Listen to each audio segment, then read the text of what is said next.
Greetings, Mavericks and new viewers.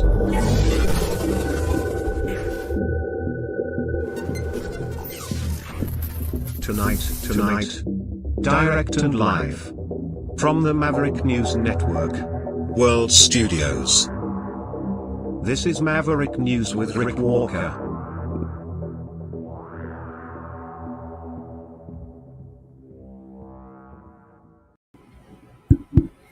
Hello, everyone. Welcome back to the Maverick News channel. Oh, boy. Where should we begin today? Trump. Donald Trump. Every day is a Trump day these days. Good news is we're running on all channels. Thank you for the notification letting us know that we're running on all channels. That's helpful. And tariffs, trade. Every time Donald Trump says something, does anything, these days he is setting the world on its side, flipping it upside down, causing all kinds of chaos. And that is holding true tonight. Talking about tariffs, talking about war, talking about Venezuela, a lot of increasing concerns about what's going on there. As he acknowledges today, he actually has sent the CIA to Venezuela.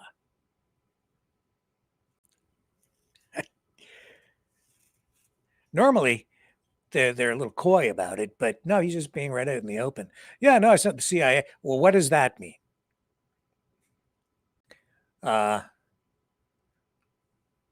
It means regime change. At least that's what some people seem to think.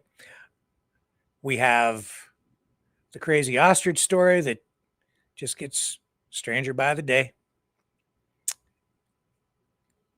There's a fake account out there soliciting donations, apparently. At least that's what some people are saying. And the mystery of the disappearing ostriches is only becoming more mysterious. Well, I guess it depends on what you believe. We'll show you a little bit about that tonight, I guess, too. There's just so much to dig into, and everything just seems to circle around back to the White House and Donald Trump. Every story, in one way or another, is connected back to that man. Okay, so let's start digging into it on the other side of this.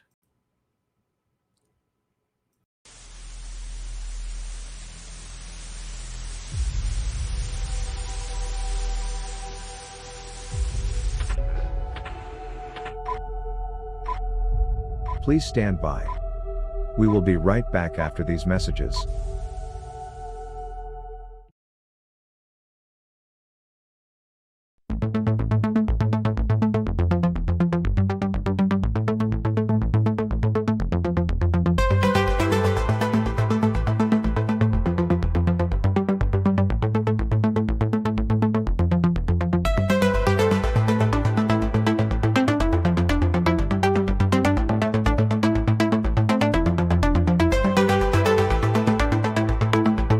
Maverick News. Expose lies and tell truth.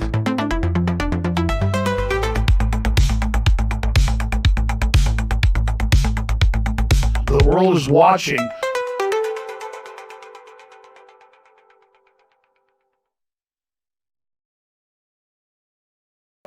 Brightleaf Innovations is excited to offer our newest investment opportunity. The Turn Easy Bed Storage Solution. Turns with a touch, spins all the way around. Every little thing you need is easy to be found. No more clutter, no more mess on the floor. Just spin it, reach it, you don't search anymore. Turn Easy Bed, spin your world around. Storage made simple, the best you found. Shelves your way, keep the mess away. it, store it, night or day.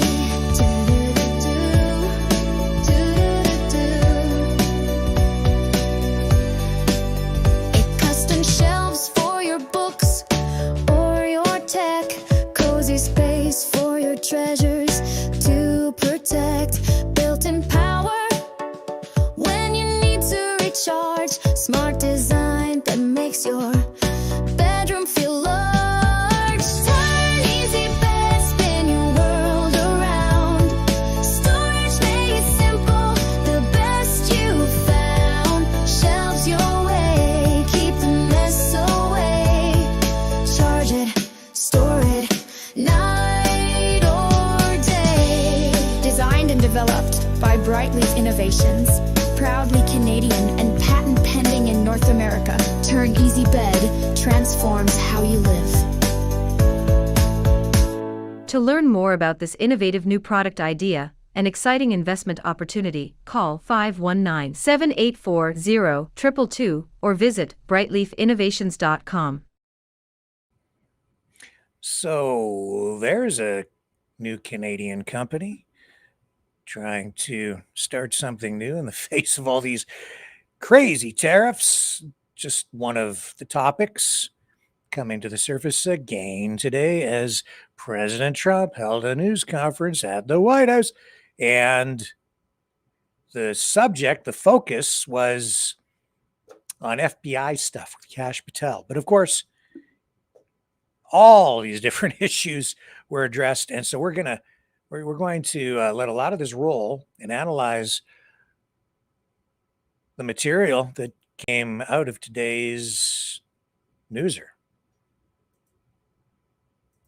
Brian, go ahead. Mr. President, first of all, I know the feedback I'm getting from the American people, but they want to say thank you. Law and order is not an option in this country. It's a mandate. So I know the American people thank you for that. In terms of the guns that have been taken off the street, do you have a number of how many guns were taken away from someone that had a prior felony or a previous crime that perhaps we can prosecute that? Because I know that wasn't the case under Joe Biden. We don't take guns off the streets of people that are allowed to have guns. So every gun that we're taking off the street is because it belongs to somebody who is not allowed to have it. Could be a felon, could be somebody who hears illegally. There's all sorts of conditions. But if there's a gun taken off the streets by the FBI, it's because the person who has it is not allowed to. It's not somebody who's lawfully allowed to have it. So every single one of those guns were taken off of people that aren't allowed to have them.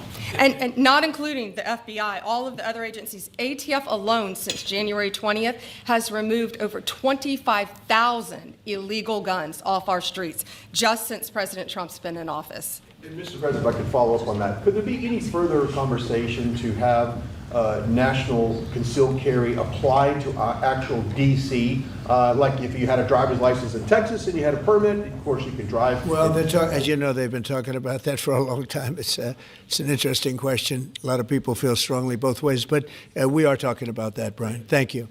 Mr. President, on Venezuelan boats, I want to ask you, why not have the Coast Guard stop them, which it is empowered by law to do? This way you can confirm who's on the boat and ensure that they're doing what you suspect. Because we've been doing that for 30 years, and it has been totally ineffective. They have faster boats. Some of these boats are seriously, they're world-class speedboats, but they're not faster than missiles. But we've been trying to do that for years, and so much of the drugs, 25-30%, would come in through the seas. Right now we have, I would say, none coming in through the seas. In fact, I don't know about the fishing industry. If you want to go fishing, a lot of people aren't deciding to even go fishing. We've almost totally stopped it by sea. Now we'll stop it by land. What's the next step? But it never worked. Now he'll stop it by land. What does that mean? It never worked when you did it in a very politically correct manner. What's the next step in this war on cartels, and are you considering options, are you considering strikes on land? Well, I don't want to tell you exactly, but we are certainly looking at land now because we've got the sea very well under control. We've had a couple of days where there isn't a boat to be found. And that, I view that as a good thing, not a bad thing. But we had tremendous amounts coming in by boats, by very expensive boats. They have a lot of money, very fast, very expensive boats that were pretty big. And the way you look at it is every boat that we knock out, we save 25,000 American lives. So every time you see a boat and you feel badly, you say, wow, that's rough. It is rough, but if you lose 3 people and save 25,000 people, these are people that are killing our population. Every boat is saving 25,000 lives, and you can see it. The boats get hit, and you see that fentanyl all over the ocean. It's like floating in bags. It's all over the place. Fentanyl? I thought it was cocaine. Now it's fentanyl? I thought it was coke. And it's a tremendous, we're saving tremendous amounts of lives. Yeah, Mr. President, on that issue. I know you've talked about, I have a question for you, and then I also have a question for Director Patel. I know you talked about having some distaste for Boston recently. Is this one of those cities that you might be looking into, and can you give us a hint about other cities that... Okay, before we get into that, let's just, we'll come back to all this because this is like one story after another, and then it ties into all these other reactions from other newsmakers, other countries, Canada included. So let's pull that down. Now let's pivot over here and we'll talk about Venezuela a little bit more, because over on NBC, as a result of today's news conference, we are seeing, I mean, now we'll take care of it by land. What does that mean? He's going to go into Venezuela, a sovereign country with the military. I hope it doesn't escalate to some sort of a war. But of course, Venezuela is ramping up for that. And a bad feeling about this. Here's the NBC headline. Look at this. Trump confirms he authorized CIA action in Venezuela. Trump's comments were an extraordinary and unprecedented acknowledgement from a commander-in-chief. Some exclusive reporting out of Washington now. 6 sources telling NBC News that members of Congress are growing increasingly concerned over a lack of information from the Trump administration about the attacks that it is conducting on alleged drug smuggling boats in the Caribbean Sea. This is all coming as the president claims responsibility for yet one more deadly strike on a vessel off the coast of Venezuela. 6 people were reportedly killed in that blast you see there on your screen. NBC News senior national security correspondent Courtney QB joins us now from CIA in Venezuela. From the Pentagon. So, Courtney, what have you learned about these strikes, and what are lawmakers saying about them publicly as well as privately? Yes, you mentioned we heard about another one of these strikes yesterday. The pattern has been that the president announces it on social media first, and that's really the only information we get. We're now learning, according to these 6 sources, that members of Congress, including Republicans, are also frustrated by the lack of information that they've gotten. They've even asked for unedited full videos of these strikes, and so far, the Trump administration has refused to provide them. Now, among the questions that lawmakers are asking are, how is the administration so confident who it is that is on these boats and who are being killed in these strikes? Very good question. This is a good question. Who are the people on the boats? Are they all drug dealers? Human trafficking, smuggling of humans is also in the equation here. Are maybe some of the people on these boats victims of a crime and not perpetrators? I don't know. We don't know. We don't know very much about this at all. We're just supposed to take the government's word on this. The government now being Trump and company. Oh, and the CIA in Venezuela. What kind of intelligence do they have, and exactly how it is that they are confident that these are drugs that could be heading to the United States? But what's been really striking about the reporting that we've done with our colleagues Dan DeLuce and Gordon Lubold here is that lawmakers, again, even Republicans, simply cannot get answers to these questions that really go to the legality of these strikes, Vicki. Yeah, a lot of questions and a lack of transparency there. Courtney, I also want to ask. Yeah, and look, all the way along, it's been cocaine. And now tonight, Trump is saying it's fentanyl. Is he just making this stuff up as he goes along? Maybe. It could be exaggeration, maybe. He doesn't seem to have a grasp on what's really happening. CIA, Venezuela. Did I mention that? He authorized the CIA to go into Venezuela. Ask you about another developing story. A majority of major news organizations, including NBC News. Now, this is the Pentagon story. Refused to sign on to the Pentagon's new press policy. There was a deadline yesterday that said reporters could have their press passes revoked if they publish information that the Pentagon has not authorized for release. So where do things stand right now? For credit, that's the new policy. The new policy is thou shalt not report anything we don't like. But we're all about free speech. You can't report on anything unless we approve of it. And you can't, they're not even supposed, if you're a reporter in the Pentagon, you're not even supposed to solicit or ask for material unless you get prior approval now to ask for it. I understand, and I agree that reporters, this is my personal view, that you should not be digging in and trying to get, information through hacking or computer breaches or, things like that. Sometimes I guess stuff gets leaked out, blah, blah, blah, whatever. But no, there should be lawful means like Freedom of Information Act. We have those mechanisms in place, even here in Canada. But now, everybody, freedom people here in Canada, take note. I hear people all the time, Trump, free speech. No, he's not. He seemed to be to me before and kept saying he was, but now he clearly is not. And now, if you're a journalist in the Pentagon, you're not allowed to report on anything they don't like. If you do, you're out the door. Your press credentials, gone. You might as well kiss your career goodbye because you ain't reporting there anymore. Go find yourself a new job, press boy, because your network's not getting anything out of you. They'll have to assign somebody new who will sign on, but it's the networks themselves that are refusing to do it because it's censorship out of control. That's what it is. Of greater concern is, I think, even tonight, what's going on in Venezuela, though. Anyway, let's pick up the news conference again. We'll continue on. There's much more meat on the bone here today, too.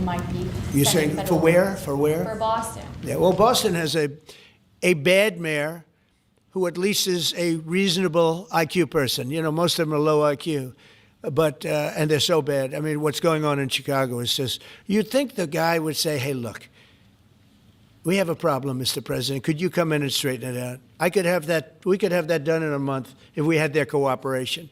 It's going to be done anyway, but we could have it done in a month. Yeah, Boston, she's got 4 areas that are, wrong.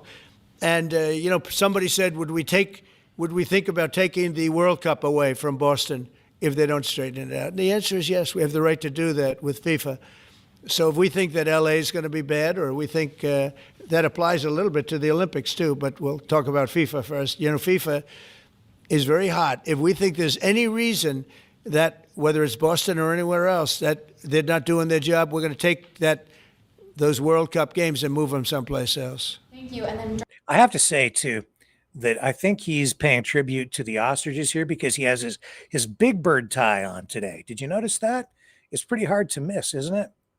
A beacon in the night. He could power a small city with that nuclear tie. Director Patel, there's been so many conspiracy theories swirling around about the assassination of Charlie Kirk. Do you have any updates for us, especially in light of all the online content that everyone's been talking about? The only thing we deal with at the FBI and the Department of Justice is facts, and we delivered in record speed a manhunt to capture Charlie Kirk's alleged assassin in 33 hours. And if you put that in perspective to Luigi Mangione or the Boston bomber, they took them 5 days and a police officer lost their life in their manhunt. We are running out absolutely every single lead, and the best thing we can do to honor my friend Charlie Kirk's life is to make sure that everyone involved is prosecuted to the full extent of the law, and that's what we're focused on, investigating the facts, not trading in conspiracy theories. Okay. Mr. President, thank you so much. Ooh. Well, I have to say that there's been, as expected, a ton of theories, maybe some conspiracies swirling around the Charlie Kirk assassination ever since his horrific death. Absolute tragedy. FBI only deals in facts. coming from him. Crazy eye guy. And I'd say half the population has questions about the FBI investigation that's supposed to be all rooted in facts. Yeah. And then my Weekend at Charlie's song and video, it has come under some criticism from some people who just don't understand what it's about, as though that's criticizing Charlie Kirk. No, it isn't. No, it doesn't. It's actually a commentary on the exploitation of Charlie Kirk by political opportunists and other kinds of opportunists who dishonor him, in my view, by exploiting him, his work, his legacy, his name, his image. That's what that song is about. But a couple of people just don't seem to have enough IQ to understand. And that's okay. That's all right. We carry on here, and we'll carry on with the news conference now. Back to President Trump. Thank you. In light of China's export curbs on rare earths, do you view India as a reliable partner going forward? And are you planning to meet Prime Minister Modi in Malaysia? I am sorry if I'm editorializing on the tie. It's just difficult to ignore. Open to talks in terms of Yeah, trade? sure. He's a friend of mine. We have a great relationship. He just said that 2 days ago, as you know. We have a great relationship. No, we were not happy with him buying oil from Russia, because that lets Russia continue on with this ridiculous war where they've lost 1.5 million people. By the way, Russia's lost 1.5 million people, soldiers mostly. This is a war that should have never started, but it's a war that Russia should have won in the first week, and they're going into the 4th year. And I want to see it stop. So I was not happy that India was buying oil. And does he sound like he's disappointed Russia didn't win it in a week? That's kind of what I get from them. They should have won that in a week. Now we're into the 4th. This has got to stop now. Just too much. It's just, I don't know. He's so erratic. There's no consistency in, especially this Ukraine policy with him and the people around him. Assured me today that they will not be buying oil from Russia. That's a big stop. Now I got to get China to do the same thing. You know, that is relatively easy compared to what we just did over the last week. China's not going to stop buying oil from Russia. They're not going to do that. They're helping Russia. And in fact, they're profiting from the war by supplying components for all kinds of weapons, especially drone warfare, to both sides, and learning from it in the process, using the business they're doing with drones and drone parts for both Russia and Ukraine to monitor, to analyze, to make to make drones for themselves and improve their drone capabilities. In the Middle East. Middle East was 3,000 years, and we got it done. This is 3 years, and I think we'll get it done. I think that President Putin, I think he wants to get it done. We'll see. There's a great animosity between him and Zelensky. That is relatively easy compared to what we just did over the last week in the Middle East. Middle East was 3,000 years, and we got it done. This is 3 years. And I think we'll get it done. I think that President Putin, I think he wants to get it done. We'll see. There's a great animosity between him and Zelensky. You probably have noticed. Well, what do you expect? They're at war. And it's no kidding. I think it's hurting the process. Yeah, please. Mr. President, thank you. Curious, why did you authorize the CIA to go into Venezuela? And okay, here we go. Is there more information you can share about these strikes on the alleged? Well, I can't do that, but I authorized for 2 reasons, really. Number one, they have emptied their prisons into the United States of America. They came in through the border. They came in because we had an open border policy, And as soon as I heard that, I said, a lot of these countries, they're not the only country, but they're the worst abuser. And they've allowed thousands and thousands of prisoners, mental institution, people from mental institutions, insane asylums, emptied out into the United States. We're bringing them back. But that's a really bad, and they did it at a level that probably not, many countries have done it, but not like Venezuela. They were down and dirty. And the other thing are drugs. We have a lot of drugs coming in from Venezuela. And a lot of the Venezuelan drugs come in through the sea, so you get to see that. But we're going to stop them by land also. Does the CIA have authority to take out Maduro? Oh, I don't want to answer a question like that. That's a ridiculous question for me to be given. Not really a ridiculous question, but wouldn't it be a ridiculous question for me to answer? But I think Venezuela is feeling heat, but I think a lot of other countries. Only ridiculous if you acknowledge that you want regime change. If that's not on the table, you would just say no. Are feeling heat too.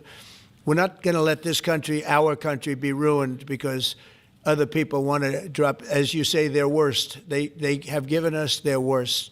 They've loaded up our country with prisoners, with mentally ill people that are seriously ill, criminally ill, and we're not going to take it. And so, I mean, it's just one of those things. And I can tell you, we've taken care of the sea. There's nobody, and we're watching. We're watching. And if we see it, we'll save it. Yeah, please. On the ships, though, sir, there are Republicans and Democrats up on the Hill concerned that in the briefings they've gotten about those attacks, they're not necessarily getting information about who was on them and what exactly was on those ships. Can you ensure that? But they are given information that they were loaded up with drugs, and that's the thing that matters. When they're loaded up with drugs, they're fair game. And every one of those ships they're not ships, they're boats, they're speedboats. They're extremely fast, record-setting type speedboats. They cost a lot of money, and they have a lot of money because they're drug sellers. But they know one thing, and they all have the same thing in common. There's drug dust. They call it drug dust. They call it fentanyl dust all over the boat after those bombs go. Fentanyl. Now I thought there was cocaine. It was always cocaine. It's cocaine that comes from Venezuela. Go off, and you can take along. Them, though, that they're we know before. We know when they go out. We know we have much information about each boat that goes out. Deep, strong information. Yeah, please. Sir, you're going to have Vladimir Zelensky here this week. What is your message at this stage of the war for him? And shy of tomahawks. To who is that? For Zelensky. Yeah. And shy of tomahawks for Ukraine. Are you considering other options, and will you speak with Vladimir Putin about No, we're looking at other options. We are. President Zelensky's coming in. I'm not a fan of the war. I'm not a fan of the way it started. It should have never happened. It wouldn't have started if I were president. The election was rigged. And because of that, we lost a lot of lives have been lost because of that war. Not American lives, but if I can save a lot of lives, that's why I'm in it. I want to save lives. I've had 8 wars. The Prime Minister of Pakistan got up the other day, said so beautifully, says, you saved millions of lives. He told that to a group of people right in this office. He said the president saved millions of lives. And I think what he's referring to is the fact that that would have been with India, a nuclear war. That was getting very close. 7 planes, they don't talk about it, but 7 aircraft were shot down. In fact, we have the new ambassador to India right here. They're well represented. You better represent us, not them, okay? Yeah. But Sergio's going to do a great job. He's going to do a great job. But no, we'll be talking about the war with him, and we'll be talking about, they want to go offensive. I'll make a determination on that, but they would like to go offensive, you know that, and we'll have to make a determination. Can I follow up the question? Given you have the FBI Director and Attorney General here today, Jim Jordan has asked Jack Smith to appear in front of the House Judiciary. You mean deranged, Jack? He's a deranged individual, yeah. He's asked him to... Well, they should. I'm surprised it takes so long. Right. We're talking about violent crime. What about the crime against a political opponent? That's what we have to talk about, too. Jordan would like to understand the full extent to which the Biden-Harris Justice Department weaponized federal law enforcement. What do you think the committee will find out, Mr. Smith? I think it was the worst weaponization of a political opponent in the history of the world, let alone this country. And I hope that everybody's, they're involved in it. I'm not. I'm the one that had to suffer through it and ultimately win. But what they did was criminal. deranged Jack Smith, in my opinion, is a criminal. And I noticed his interviewer was, I think that was Weissman. And I hope they're going to look into Weissman, too. Weissman's a bad guy. And he had somebody in Lisa, who was his puppet, worked in the office really as the top person. And I think that she should be looked at very strongly. There was tremendous criminal activity having to do. If we don't have fair elections in this country, we're not going to have a country. And I've said it from the beginning, fair elections and borders. And we need also fair press, because if you don't have fair press, it's very tough. And we've got the strongest border of anybody. Nobody has a border. We have a border where the numbers just came out again. You saw 0 people came in illegally. Now, we do take people into our country legally, but 0 people. But, you know, you're talking about a different subject. You're talking about political crime. They have committed massive political crime. I hope they're looking at Shifty Schiff. I hope they're looking at all these people. And I'm allowed to find out. I'm allowed to, you know, I'm, in theory, the chief law enforcement officer. But I have a very good, talented group. This is about something else. But I hope they're looking at political crime, because there's never been so much political crime against a political opponent as what I had to go through. They raided my house in Florida. It was an illegal raid. I have a lawsuit that was doing very well. And when I became president, I said, I'm sort of suing myself. I don't know. How do you settle the lawsuit? I'll say, give me X dollars, right? And I don't know what to do with the lawsuit. It's a great lawsuit. And now I won. It sort of looks bad. I'm suing myself, right? So I don't know. But that was a lawsuit that was very strong, very powerful. They raided illegally my house in Florida, Mar-a-Lago. They went through the drawers of my young son. They went through all of the cabinets and drawers of the First Lady. She walked in, she said, wow, what happened? Because she's very meticulous, and this wasn't so meticulous. As she looked into the drawers and she saw everything a mess. It's what they did against a person that just got out of office. And then you look at these corrupt people. You look at Hunter Biden. You look at the signature. As an example, the Europen. I just signed so many different things. An admiral, a 4-star general. I'm signing them left and right, the commissions. And by the way, I want to compliment John Thune and also Mike, our great speaker. But John Thune, all of a sudden I'm getting these things by the hundreds. I was getting one every 2 weeks. It would have been 4 years before you got them in more. You would have had some that didn't even get in, all because of Democrat obstruction. So John Thune did a great job. I must have signed 200 into the administration. We're just about caught up. It's amazing. And so compliments to John. He had to do some things that were very tough to do that he didn't want to do, but he was forced to do it by the Democrats. And as far as the shutdown's concerned, this is a Democrat Schumer shutdown. And he's trying to do it to get relevance back into the party because he's a loser. I've known him all his life. He's always been sort of a loser, but an intelligent one. But I think he's losing IQ points with time. I think that happens. I hope it hasn't happened with me. I know if it did, you guys will let me know about it very quickly. I think a few people have been suggesting as much. Just an observation as I go through the daily headlines. Question on violent crime, sir. Here in D.C., a judge has given the 2 teenagers that beat up ex-Doge staffer Big Balls probation. It's incredible. And no jail time. Is this justice? Jeanine Pirro is doing a fantastic job, and she is beside herself because you have these radical left judges that they beat the hell out of this guy. And there was many people against this one guy who was really trying to protect his girlfriend. He didn't want his hooded over the door but they really beat him up badly. That just happened, right? Yeah. Wow, that's terrible. I think the judge should be ashamed of himself. That's a big problem.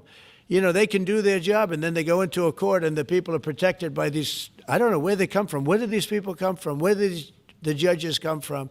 I want to compliment on behalf of Pam and Todd and all of us because, Cash, I think that Jeanine has done a fantastic job. And the case I heard was like flawless. It's a flawless case. They have them on tape. They have everything. And then a judge gives them a little probation. These are rough guys. And they're young. And if that happens, they're going to grow up. They're going to be real bad. They're going to cause a lot of problems. Yeah, please. Go ahead. So, Georgie Boris has just gotten back from India. Right. What were the conversations like with Prime Minister Modi and the other? I think they were great. He reported to me that he's a great man, you know. Modi is a great man. That he loves Trump. Now, I don't know if the word love, I don't want you to take that any different. I don't want to destroy his political career, okay? But you have to understand, I've watched India for years. It's an incredible country. And every single year you'd have a new leader. I mean, some would be in there for a few months. And this was year after year after year. And my friend has been there now for a long time. And he's assured me. Oh, listen to the language.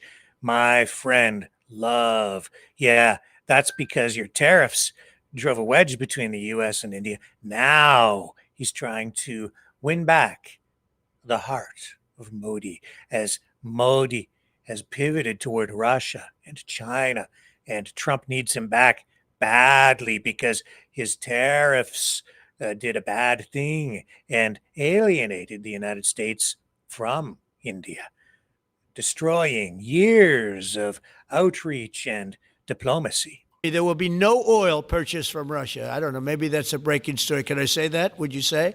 There will be no oil. He's not buying his oil from Russia. It started. You know, you can't do it immediately. It's a little bit of a process. But the process is going to be over with soon. And all we want from President Putin is stop this. Stop killing Ukrainians and stop killing Russians, because he's killing a lot of Russians. Again, it doesn't make him look good. It's a war that he should have won in 1 week, and he's now going into his 4th year. That does not make this big so-called war machine look good. But he could make a settlement. We're willing to settle. I thought we had a deal. The hatred of the two leaders is very, you know, it's an obstacle. It's an obstacle. There's no question about it. But I thought we had a deal 2 months ago. Who would think I created peace in the Middle East and can't get the two guys to settle? But I think we'll get them. But if India doesn't buy oil, it makes it much easier. And they're not going to buy. They assured me they will, within a short period of time, they will not be buying oil from Russia. And they'll go back to Russia after the war's over. Jennifer? On the shutdown. Okay. On the Ukraine issue, this is what I mean about them being erratic, completely inconsistent. You never know what you're going to get from one day to the next with Trump on Ukraine. Just go over now to these clips that I lined up here today with Hegseth. Mr. War Machine himself, some would say warmonger. Many people call him like Pistol Pete. The Secretary of, well, he is the Secretary of Defense, but he so wants to go to war that he, of course, has rebranded his department, the Department of War.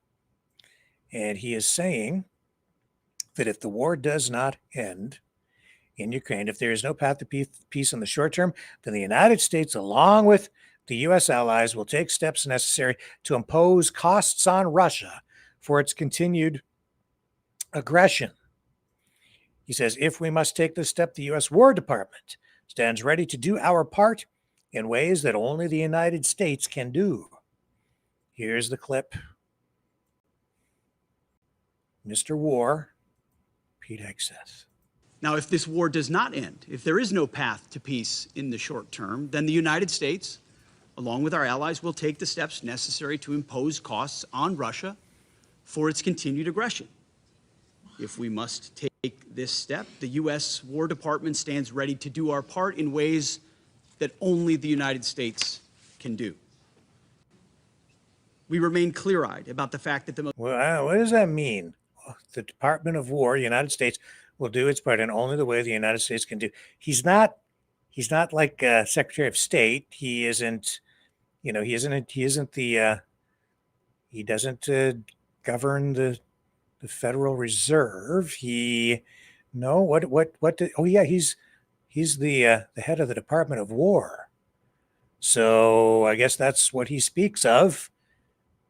And up until, you know, this is also the guy who was canceling weapons shipments behind Trump's back to Ukraine, shipments that Trump had previously authorized, and then said, oh no, we got to study and we can't afford to send those weapons over. We need those for ourselves. And Trump didn't know anything. And he seems to, I think he is in need of a little discipline. Maybe. I am not sure what he means by that, or maybe I am. Most effective deterrents to Russian aggression are, number one, a lethal, capable, and European-led NATO. And number two, a combat-credible Ukrainian military able to defend itself and thereby continue to deter Russian aggression along NATO's border. Again, peace through strength. Under President Trump's steadfast leadership, and in particular with our European allies, we're going to bring an end to the war in Ukraine. The war must end. Like we saw him do in Gaza and in the Middle East, President Trump knows how to forge peace, to create opportunities in situations, in scenarios where peace seems far off. He and he alone has the ability to do that. This is not a war that started on President Trump's watch, but it will end on his watch. A reminder that what's going on in the Middle East is a ceasefire. It is not a full-fledged peace deal at this point. It seems fragile. It's holding at the moment. Not clear if both sides will continue to honor that. Not clear if Hamas will ever truly give up its weapons. It looks like Hamas being sort of rebranded as a security force within Gaza, with members of Hamas becoming part of the security force. We've seen executions, public executions of dissidents within the Hamas group in Gaza as this ceasefire has taken hold. And it isn't even clear if Israel, Netanyahu, if they will continue to honor a commitment to peace. Because as I say, we're just getting through phase one. I also understand Hamas still has not released returned all of the remains of the dead hostages, saying that it's going to take considerable effort to recover the remains that have not been returned so far. And that is one of the sticking points in this whole thing, which could just lead to the whole peace process unraveling. So as much as we saw all the pomp and circumstance and the ceremony and the showmanship that went along with Trump traveling to the Middle East, standing there with other world leaders and the banners that say peace, and the stages and all of the meetings and the interviews and the live streams, it's not over yet. Far from it. So let's cross our fingers and hope that it continues to hold together. But I don't know.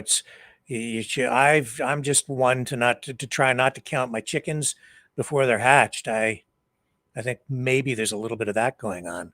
It reminds me of when Bush went on to that ship and it said mission accomplished, when it wasn't accomplished yet at all. Well, it didn't mean the war was over, is the point. They'd accomplished a mission within the war, but they used that and sort of led people to believe that they had basically accomplished their goals and the war there had ended. Anyway, that was a long time ago. Most of you probably don't even know what I'm talking about. Let's go back to the news. Sir, are FBI officials being paid right now? Are all the FBI employees being paid? And are all well, that's what I understand. I hope so. Thanks to your great work, Mr. President, the 1811 special agents at the FBI are going to receive their paychecks. Got a lot of people paid, actually. We got the people that we want paid, okay? And we want the FBI paid, we want the military paid. We got the people that we want paid. And I'll tell you, the Democrats, they don't talk about this.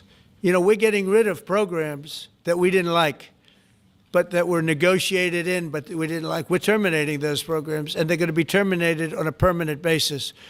And it's thousands of people, and it's billions of dollars.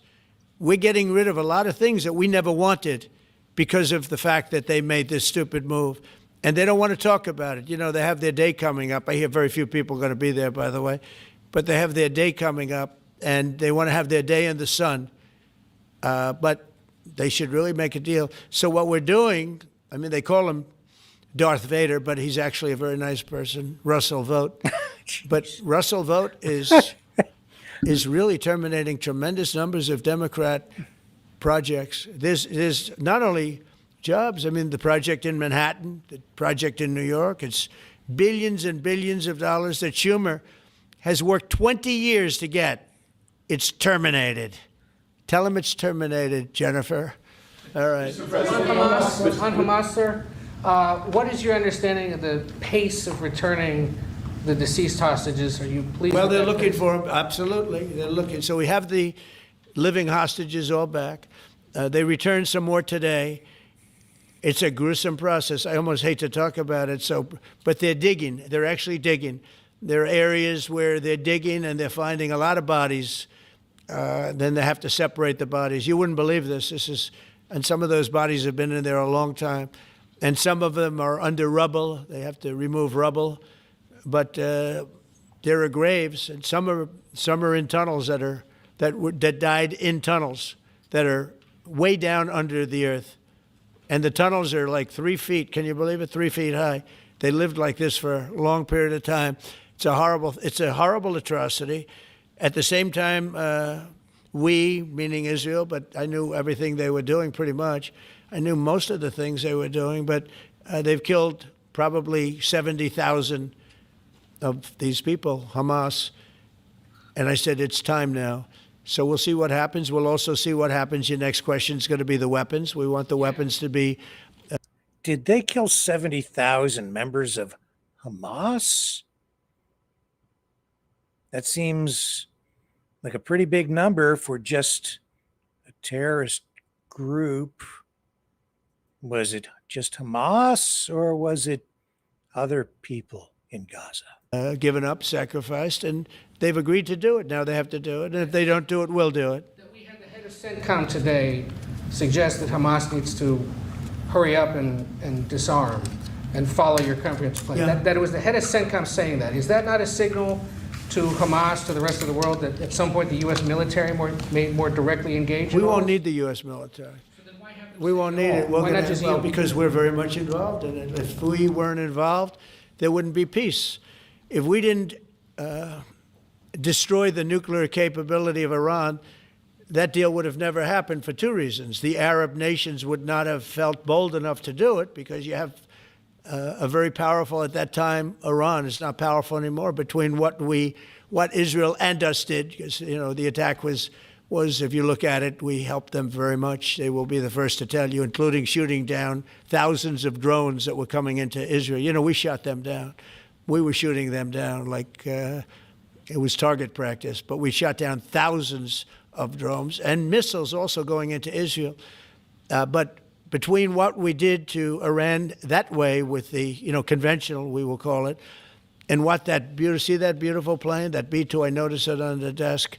I always thought it was beautiful, but I never understood it. Now I understand. It took in hundreds of thousands of bombs in the form of two, but hundreds of thousands of pounds of bombs.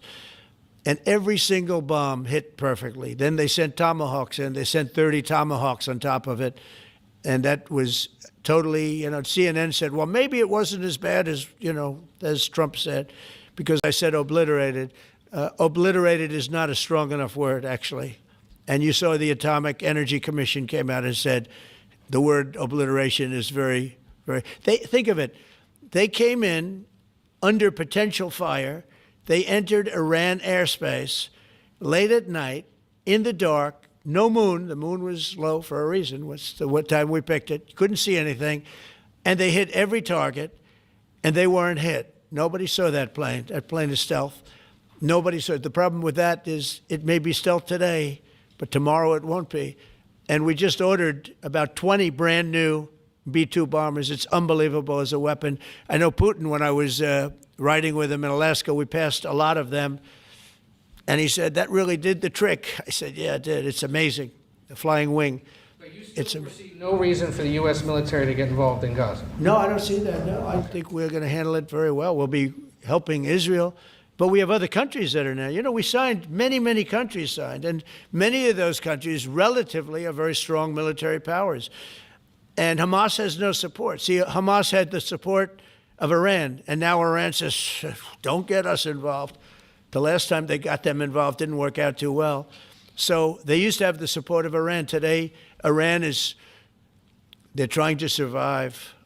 You know, when I heard the reports 2 weeks ago, Iran's looking to build a nuclear weapon, I said, don't worry about it. They got a lot of things they want to do before nuclear weapons. I said, the last thing they want to do is a nuclear weapon. It didn't work out. And if they did a nuclear weapon before they got even close, that site would be attacked and it would be wiped out. Yeah. Mr. President, you're meeting with President Xi in a few weeks. Yeah. If you can't come to an agreement or a deal at that meeting, are we in for a sustained trade war with China? Well, you're in one now. Look, we have 100% tariff. If we didn't have tariffs, we would be exposed as being a nothing. We would have no defense. You know, they've used tariffs on us, but we've never had anybody sitting in that chair that felt the need to do it. And they've allowed us to be $37 trillion in debt, et cetera, et cetera. Tariffs are a very important tool for our defense, for our national security. If we don't have tariffs, we're not going to have national security. As an example, if you look at Pakistan and Iran, I told them I was in the midst of negotiating a trade deal with Iran, and Pakistan was going to be in line. And because of tariffs, they all want to negotiate much differently. We were making a good deal, and then I heard that they're shooting at each other. And I said during one of my conversations, are you guys going to go to war? Two nuclear powers. We are thinking about, I said, here's the deal. You go to war, I'm going to put a 200% tariff. I'm going to stop you from doing any business in the United States. I said it to both of them. Within 24 hours, the war ended. That would have been a nuclear war. And again, the Prime Minister of Pakistan, who was here 2 weeks ago, said that man saved many millions of lives in front of a whole group of people because he thought it was going to be war. But when it came to war or having to pay massive tariffs, the tariffs overrode. That's why it's so important. Not only the money, we're taking in trillions of dollars, not only the money, the power to keep peace, the power to be used for good is enormous. But a lot of people didn't understand tariffs. It's also made us very rich. We have a big case coming up in the Supreme Court, and I will tell you, that's one of the most important cases in the history of our country, because if we don't win that case, we will be a weakened, troubled, financial mess for many, many years to come. I don't even know if survivable is a good term. And if we do, we're going to be the most powerful economic country in the world. And all we're doing is using them as a defense against what took place for many years. China would charge us tariffs. It was incredible, but we weren't allowed to charge. And we're allowed to do whatever we want. We just had presidents that didn't want to do it for whatever reason. And it was nothing. But of the 8 wars, I was saying 7, of the 8 wars, I would say tariffs are directly responsible for me ending 6 of them, 5 or 6. Without the tariffs, you have wars raging all over the world. With the tariffs, other than Russia, we have no wars out there. And we've made a lot of good friends, too. Tariffs are so important to our national security. If we don't have tariffs, we don't have national security. Our country would suffer a level that, because they use so strong. I don't know. He says that the only war going on now is Ukraine, Russia, but he's forgetting that he's the one who said the United States is now in an armed conflict with Venezuela. Strongly on us. As an example, the European Union. They won't take our cars. They won't take our agriculture. They won't take anything, but they send their cars in, Mercedes, BMW, Volkswagen, by the millions. We don't send any cars. They don't take them. They were tariffing us out. Agricultural products, they don't take our agriculture. They want their farmers to do it. I understand that. But it was very unfair, and they were tariffing our product. They're keeping out by using tariffs. And we didn't use them, but I used them. And now we made one of the great deals with your $650 billion they pay us. And we've evened it out. It's really a good thing to see. And you have to understand, they've all signed. Japan, South Korea. I mean, South Korea, $350 billion up front. Japan, $650 billion. And they've all agreed to it. They're all happy. But before, it was a total ripoff. And if we don't have the use of tariffs, we have no national security. This country will have no financial security, will not have national security. And the people that brought the lawsuit are people that are aligned with foreign nations that are now being treated fairly as opposed to just ripping us off and ripping us asunder. So, but if we are not allowed to use what other people use against us, there's no defense. It'll be a disaster for America. That's why I think I'm going to go to the Supreme Court to watch it. I've not done that, and I had some pretty big cases. I think it's one of the most important cases ever brought, because we will be defenseless against the world. Okay? Mr. President, you'll go to the tariff case? Did you have one? Yes, please. Thank you, Mr. President. I want to ask you about the Georgia Senate race. I know it's very early, but there's several Republicans. Okay. So with regard to tariffs, Canada,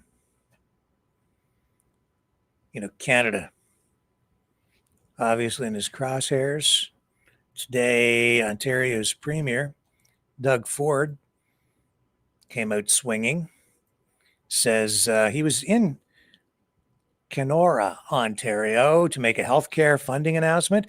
But of course, the Q&A with the media, of course, turned to the subject of tariffs, especially because of Stellantis.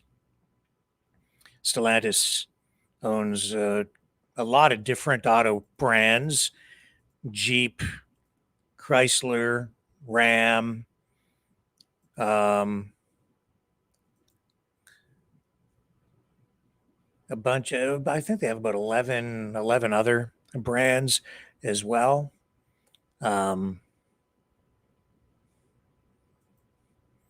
Anyway, of course, Carney just met with Trump at the White House today in response to all the stuff going on, and an announcement from Stellantis, of course, that it's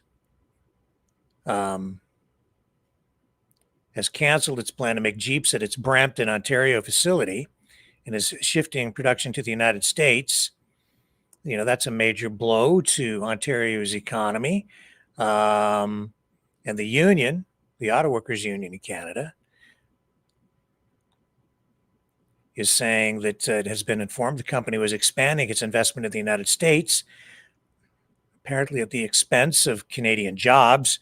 And so this move has generated a furious response from politicians here in Canada, who have pointed to many, many, many years of federal support for the auto industry. And they are demanding that the automakers, Stellantis, find a way to save jobs here in Canada. And it is true. The Canadian government has, for many decades, propped up the auto companies, especially when you look at companies like Chrysler, like GM in particular. And so Melanie Joly chiming in on this, Doug Ford also chiming in on it. But Ford is saying today that Stellantis has assured him that the Brampton facility will, while being paused, will ultimately remain open, that he has assurances tonight from Stellantis that they will stay in Canada and continue to operate that factory. There's a long history behind that Brampton plant.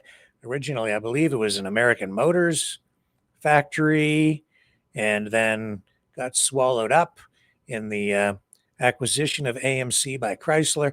You go back through your auto history, and you learn a lot about the integration of the U.S. and Canada from the beginnings of the Industrial Revolution and the evolution of the auto industry and the assembly line.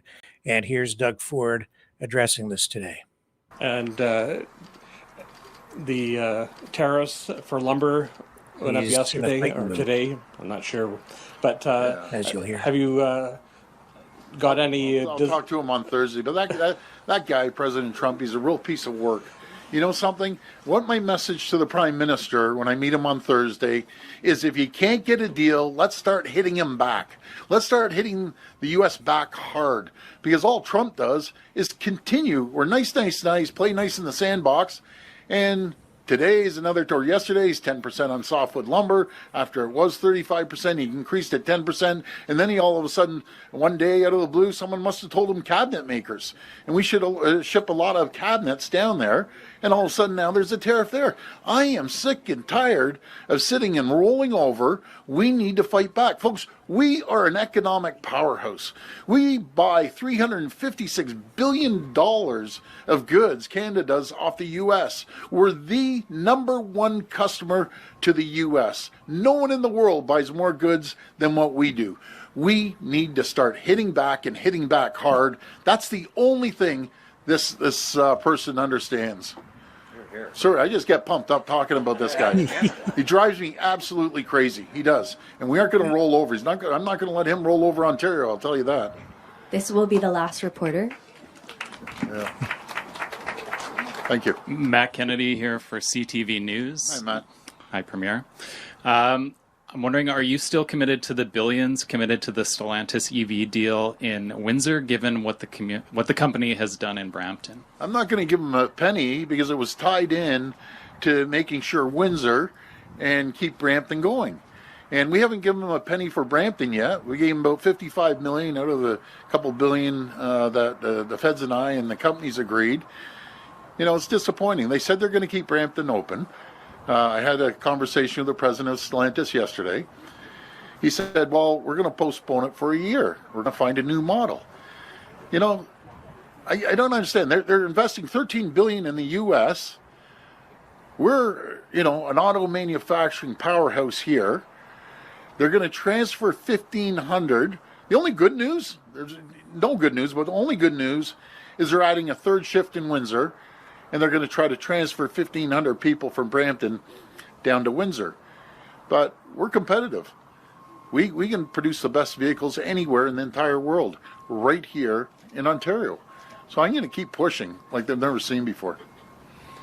And just to follow up, you were prepared to pull Diageo products off the shelves of LCBO for the closure of that plant, employing 200 people. What kind of retaliation would you contemplate in response to the potential loss of those 3,000 jobs? And what do you think the federal government's response should be?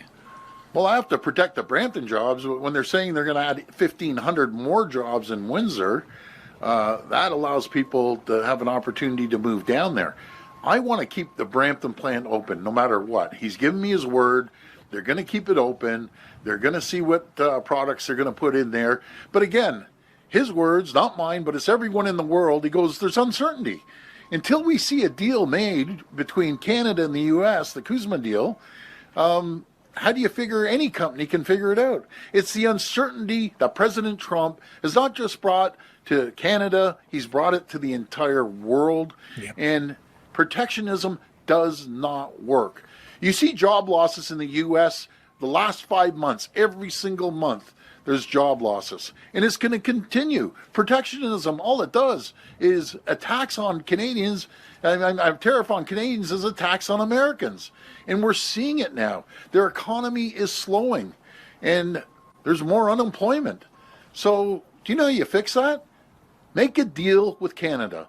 Make a deal with your largest customer and things get things back to normal.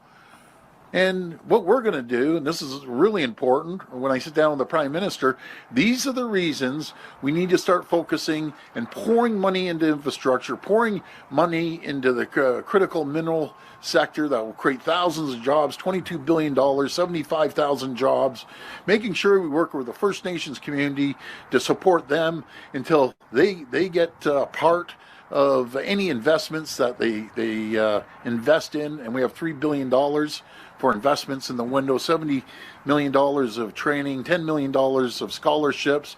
But it's It's Team Ontario, Team Canada. We have to make sure we start building the pipelines. We have to start making sure we build the railroad. And we have to make sure that we continue to pour money into energy. The Americans want our energy. We need to continue building out our nuclear large scale, but also our small modular reactors that we're leading the entire world in. And, you know, a lot of governors have called me and said, we want your energy. Well, that's fine. You can have our energy, but not if President Trump just totally throws us underneath the bus on this fair trade deal. We will get our products out around the world. Folks, I just want to thank you. Thank you so much for having me. I feel so bad for you. This beautiful healthcare worker sitting there shaking in the corner. But anyways, thank you, folks. God bless you. And I appreciate the community. Thank you. Okay. Them's fighting words. He'll meet with the Prime Minister Thursday. He will deliver that message again. I kind of feel like they're playing good cop, bad cop in public, because Carney seems to have this bromance going with Trump. They seem to joke back and forth.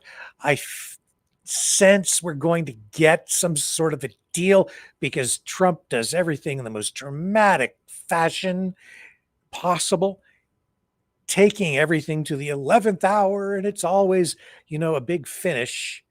And then in the end, it's never as bad as you think it's going to be.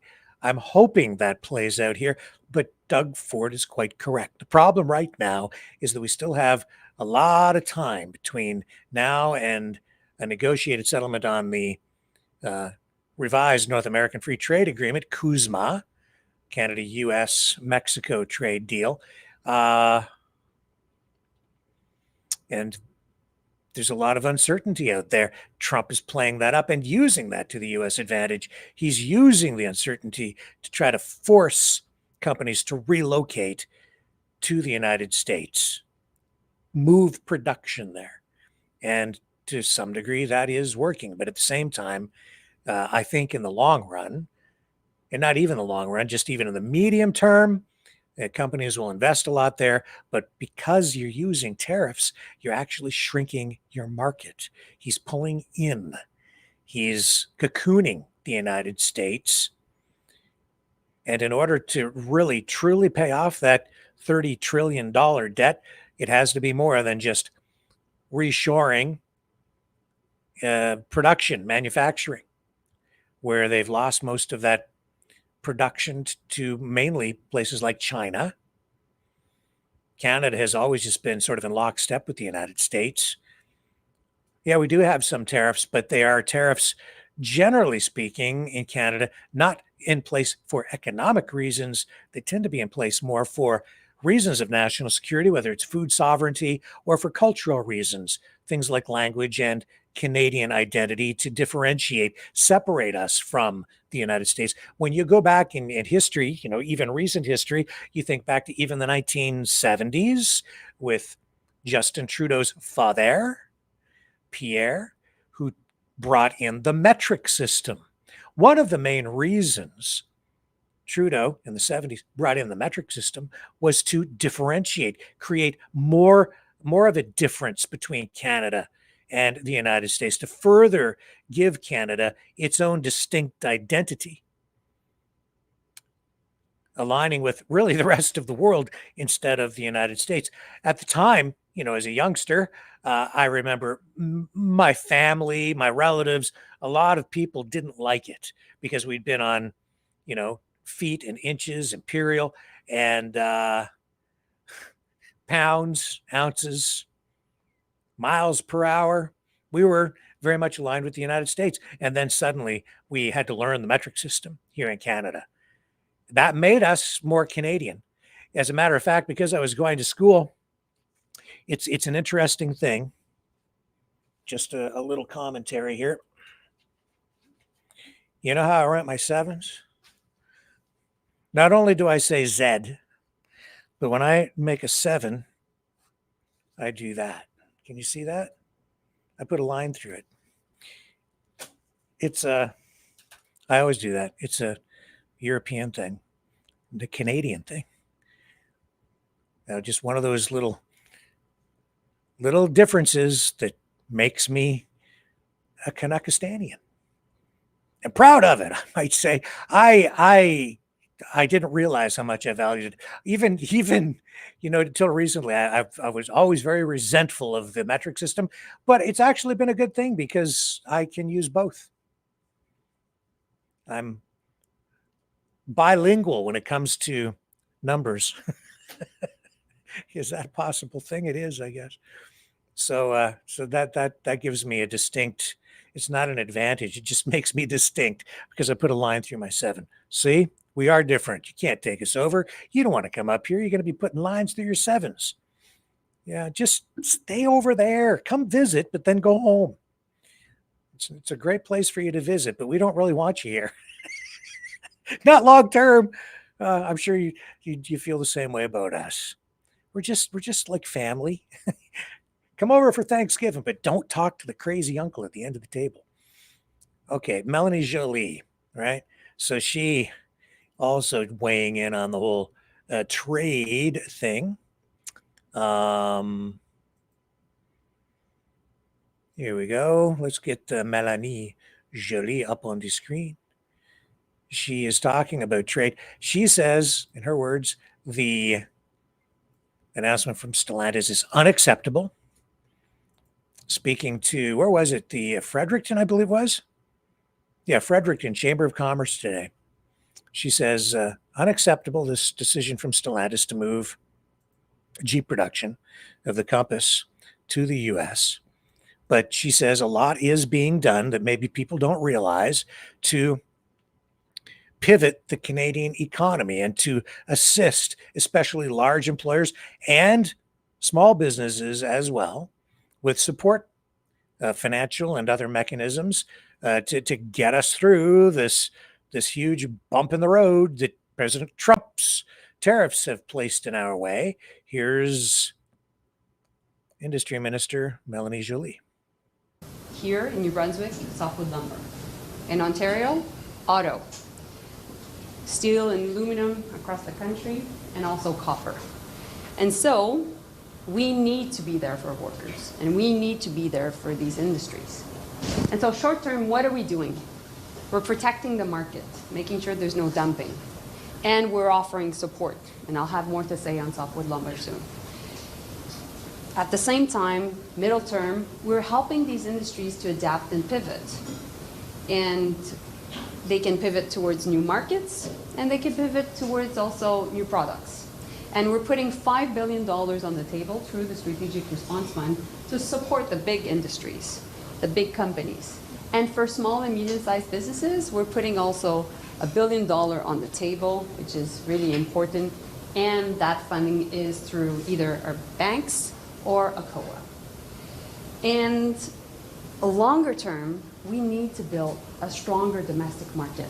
We're too dependent on the US.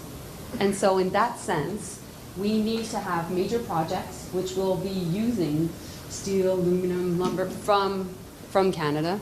We need to make sure also that we invest more in building Canada homes, and so all our housing plan.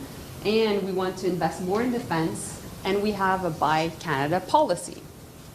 And so I'll give you a couple of examples.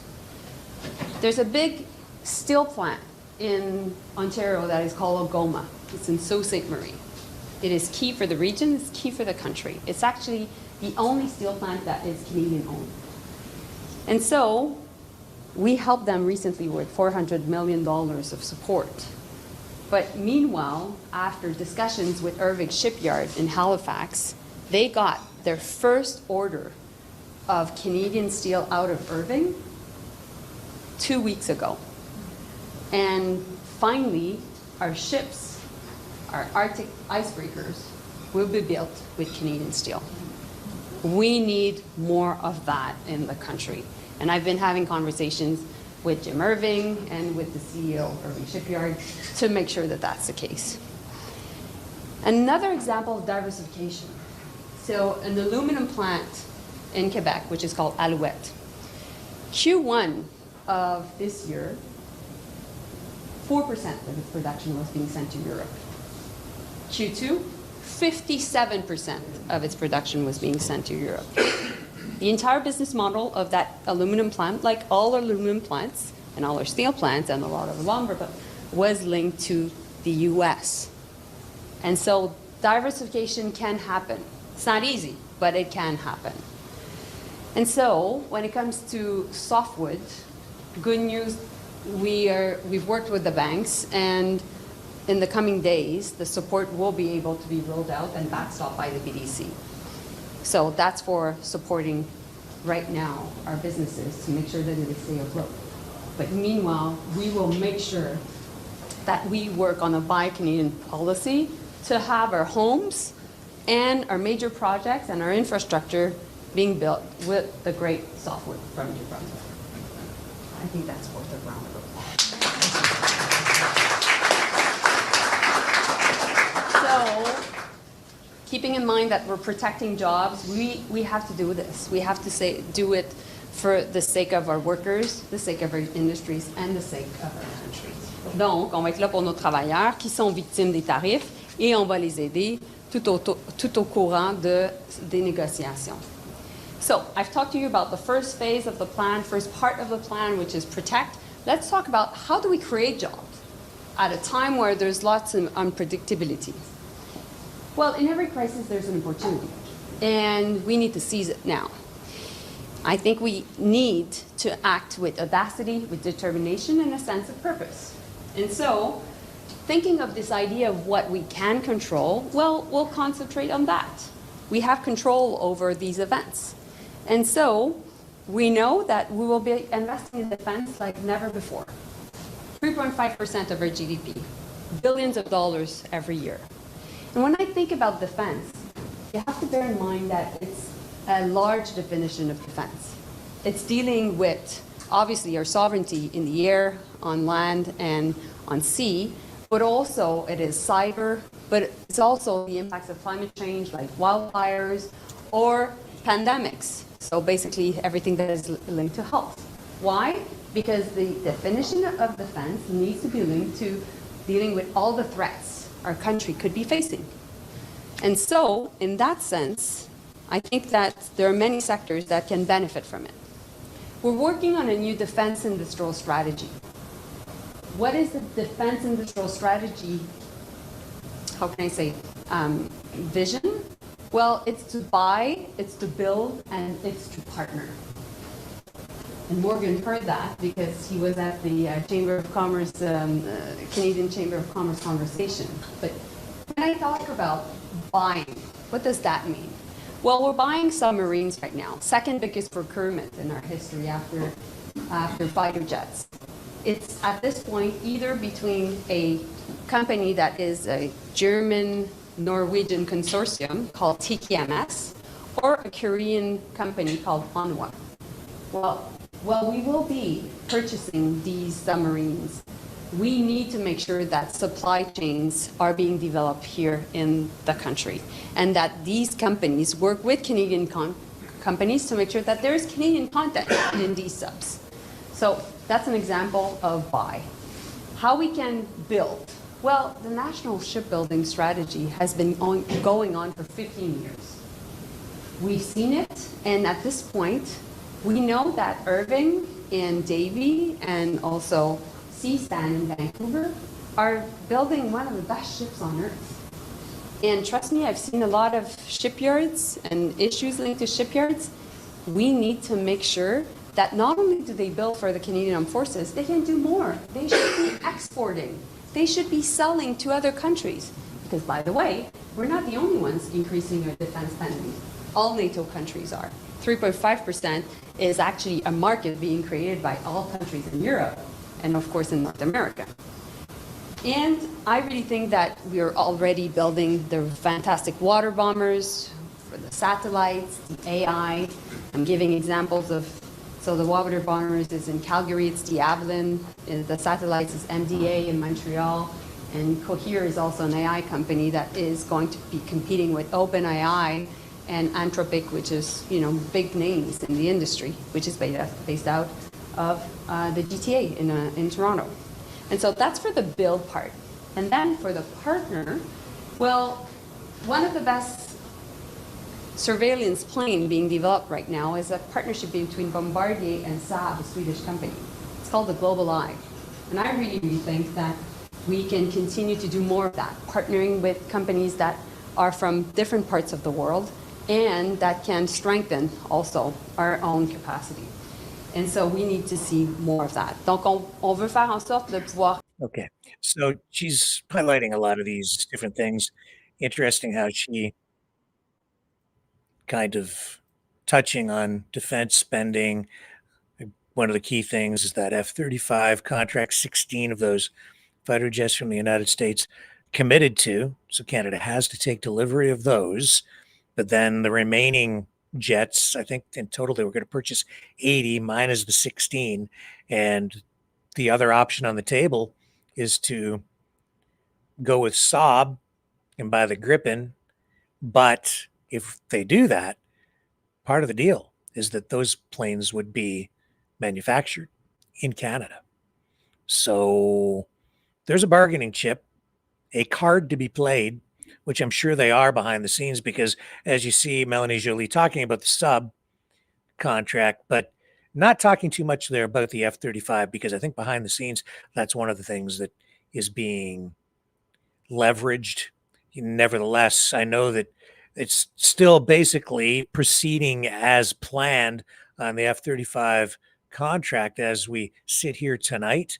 The motion, everything still remains in motion, but it could be derailed because it is under review. And if Trump is going to play hardball like this, if it really comes down to that, I would not be at all surprised if that contract is just scrapped, the remainder of it, and we end up with 16 F-35s, and the rest will be manufactured by Saab in Canada, and we'll get those jobs here, which would, in this case, replace some of those lost auto jobs. So there's more than one way to skin a cat, and I think that Doug Ford has some valid points.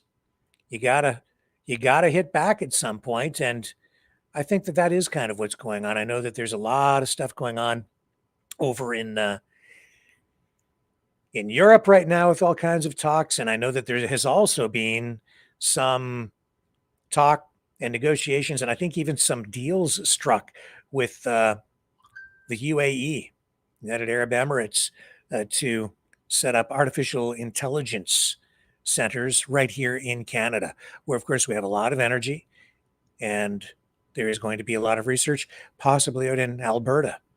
So keep your eye on that too. There's a lot going on, and Canada has a lot going for it. So even in the face of these tariffs, our future is so bright, you might want to start wearing shades.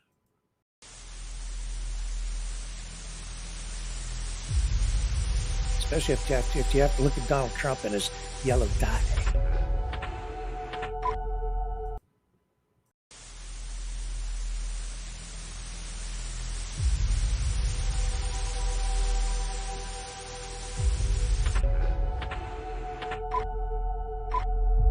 Please stand by. We will be right back after these messages.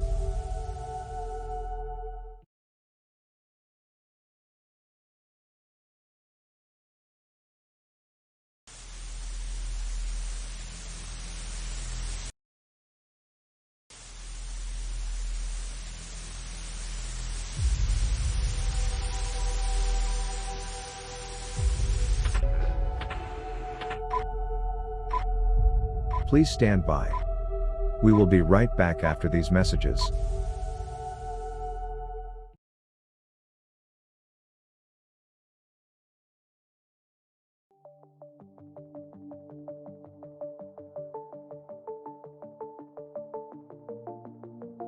Greetings, brave Mavericks. Our quest for truth continues. We go beyond fake news. Together we expose propaganda. Together we pull others out of rabbit holes. We are maverick thinkers. We are all unique individuals, defenders of individual rights and freedoms, credible, trusted, grounded in reality. Maverick News, Maverick News. Defending free speech, free speech. Donate at freedomreporters.com. Do it now. Tomorrow may be too late. Maverick News. The world is watching.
Maverick News.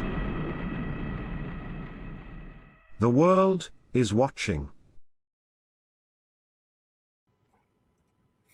Okay.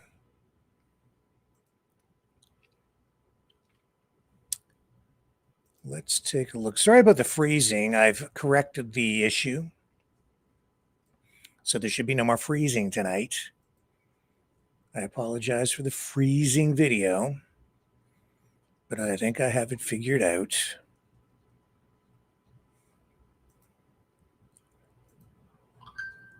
Which is more than I can say for the engineers who were responsible for that deep sea tragedy when they took those tourists down to look at the Titanic.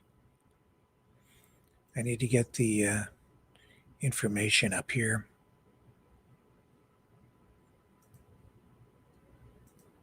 Where did my notes go? Too many things to click on. Here it is right here. Yeah. The Ocean Gate scandal. And I have a photo again of the vessel. The submersible that led to the tragedy. National Transportation Safety Board saying tonight that it was bad engineering that led to the tragedy. Just get the image up on the screen here for you. There we go. You may remember the story. I'm sure you all probably do.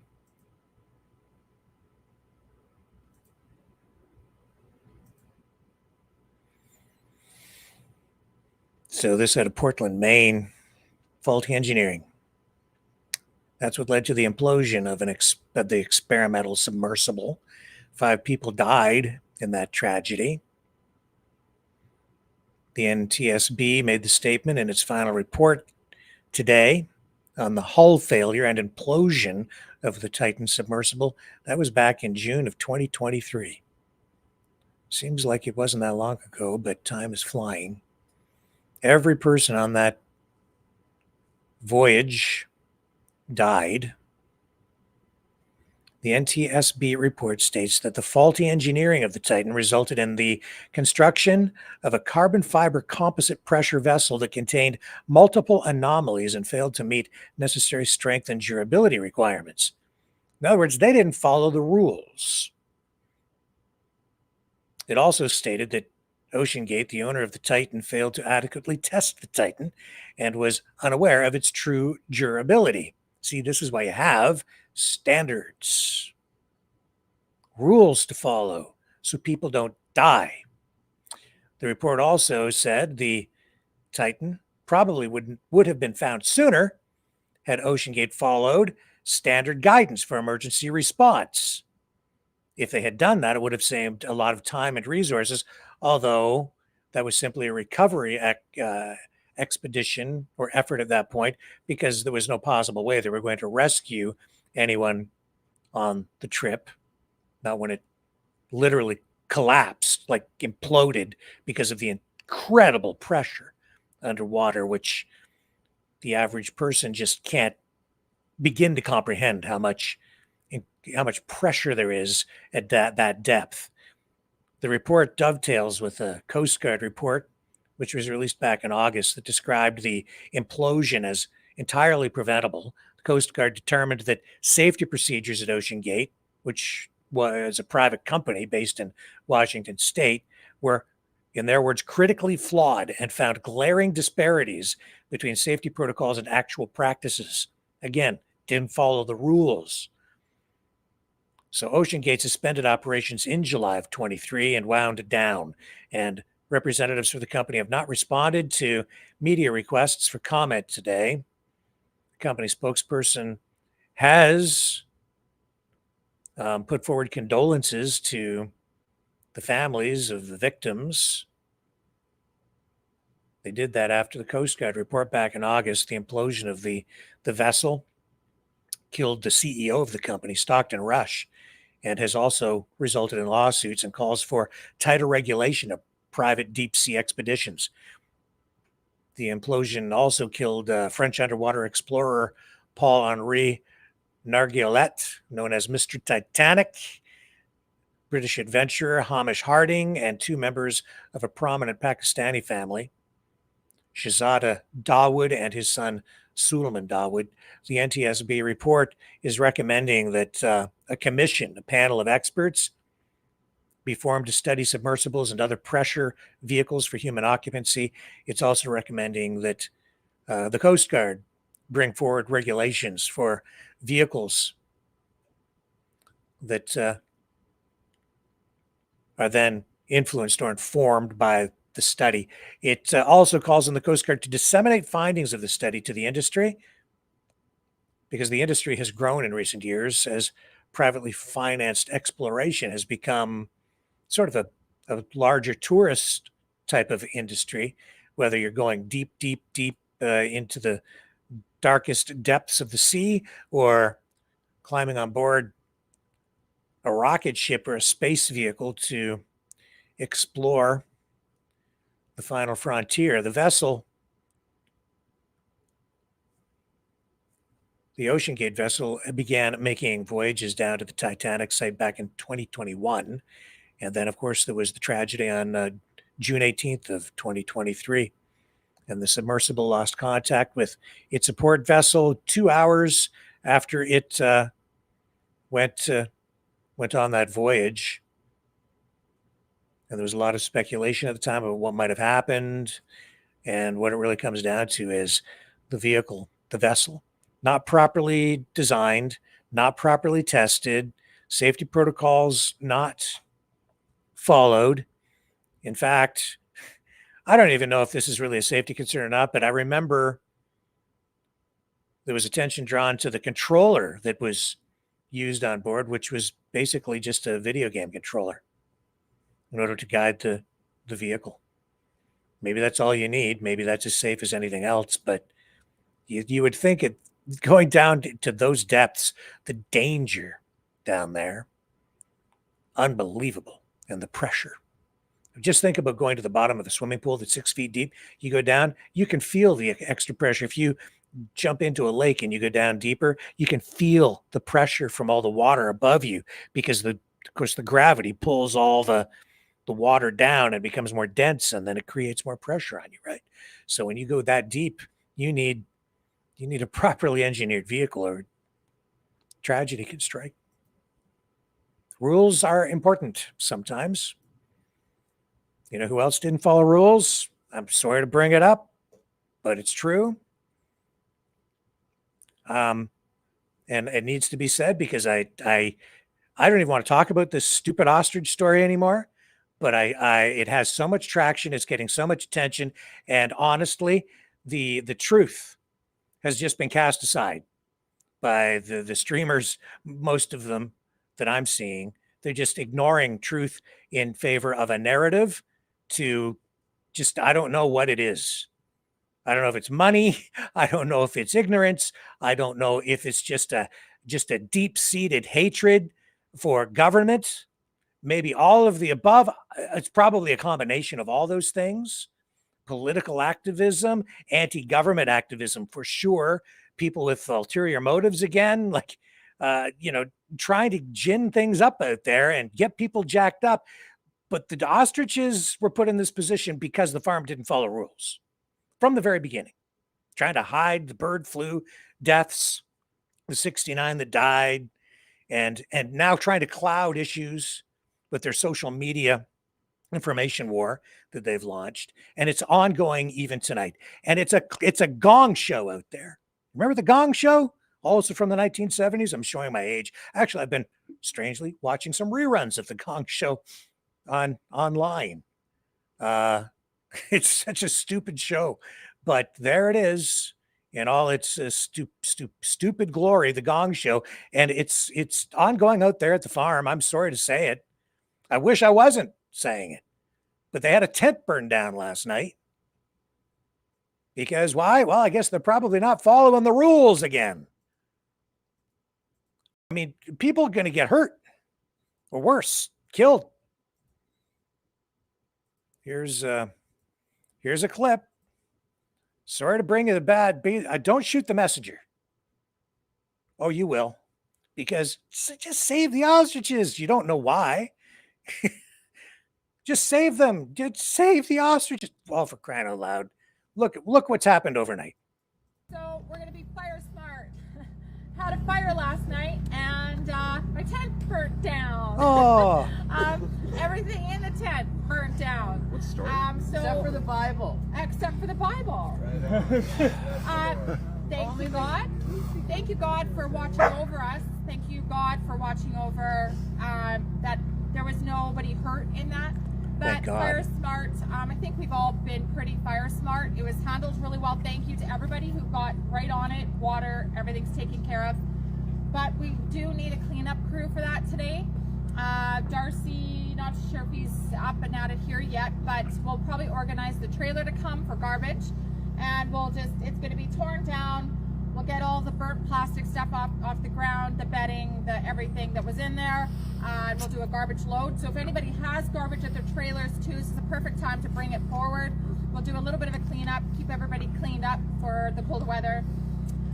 So this tent is going to have to come down, but everybody please be careful in your tents.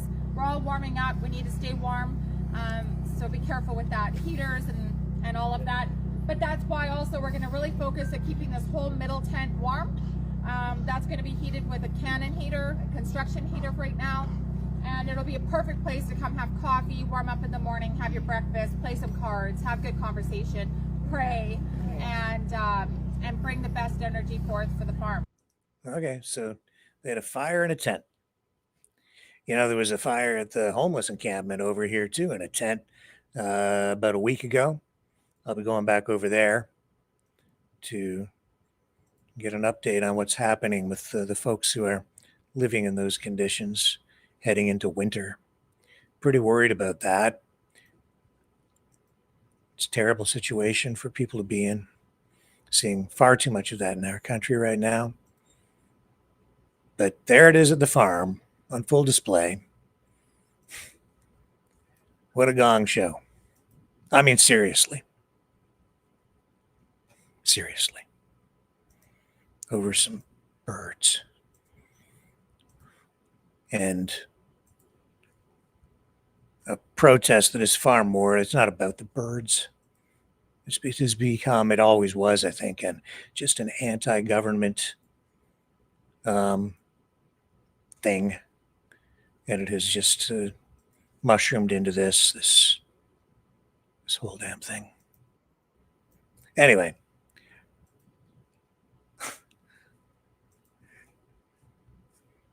I guess if it's a gong show, you can laugh. This is now the subject of debate. I mean, this is how stupid it has become. It's this is what people are focused on. This is like, which is funnier? This skit from This Hour Has 22 Minutes or the rival video released today from the farm with Elmo? I'll show you. This Hour Has 22 Minutes, CBC. They ran this.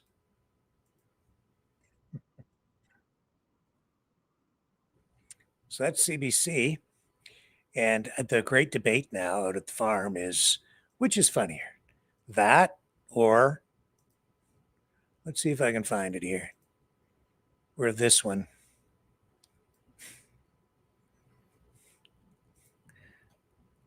This is a new one with Elmo. This is the great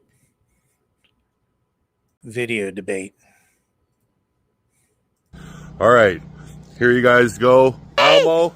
Hey everybody, I'm Elmo, and Elmo is at the ostrich farm, and he's really concerned, and he really wants to know what is going on right now. Why? Elmo wants to know, why is the CFIA above everybody? Why is the CFIA in control? And why is the CFI killing my friends, the ostriches? Elmo really wants to know, why do the ostriches have to die? Elmo really wants to know, why do the ostriches have to die right now when they have the science to prove the cure for you? Oh.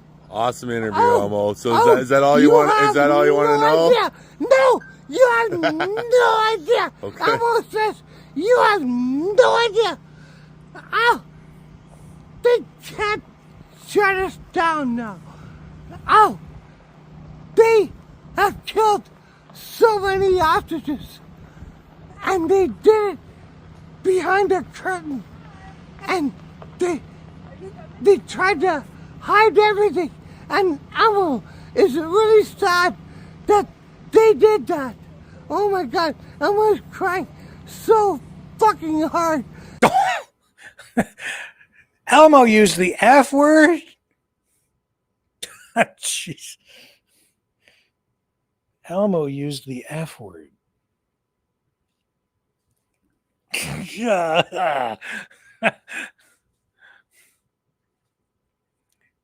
Oh, by the way, Elmo also says they have the proof that the birds are going to cure us of the whatever. So once again, I would like someone to show me the proof. Show me the study. Show me the study that was conducted at that farm with those ostriches to prove their claim that those ostriches have special herd immunity to bird flu and are producing antibodies that will save humanity. Just show me the study. Does that study exist? They have the proof. I know they've made the claim. Just show me that study. Show me. You know what they are showing us? Not a study. You know what they're showing us? They're showing us CFIA, RCMP, and trucks carrying blue bins with a narrative spun up to throw shade, doubt, question, uncertainty, even fear around the number of ostriches. It's a little late to come forward with these allegations that the CFIA has been disappearing these birds in a way that explains the lack of accounting on the part of the farm, because the farm admitted on an open mic in front of everyone, Karen Esperson admitted she didn't know how many birds they have. She said it's somewhere between 300 and 400. CFIA says the official count is 330.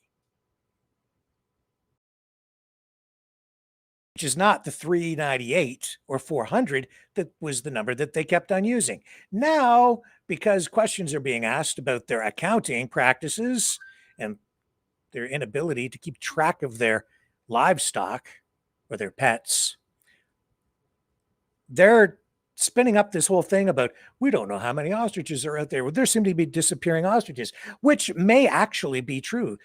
I don't know what's happening. I have no proof one way or the other. I don't know, because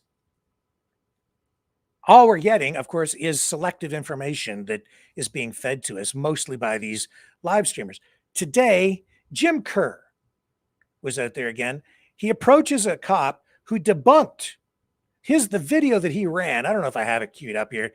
It kind of, at this point, doesn't really matter to me. Because I should probably run it, because I just don't know if I've got it queued up. It'd probably take too long at this point. They were saying that the RCMP was refusing to accept video evidence that was shot, showing the farm, aerial view, and so on, to provide information on a head count for the birds, because they've asked the RCMP to open an investigation into their complaint that the CFIA might be doing something illegal with their birds. Although the CFIA now has custody of those birds.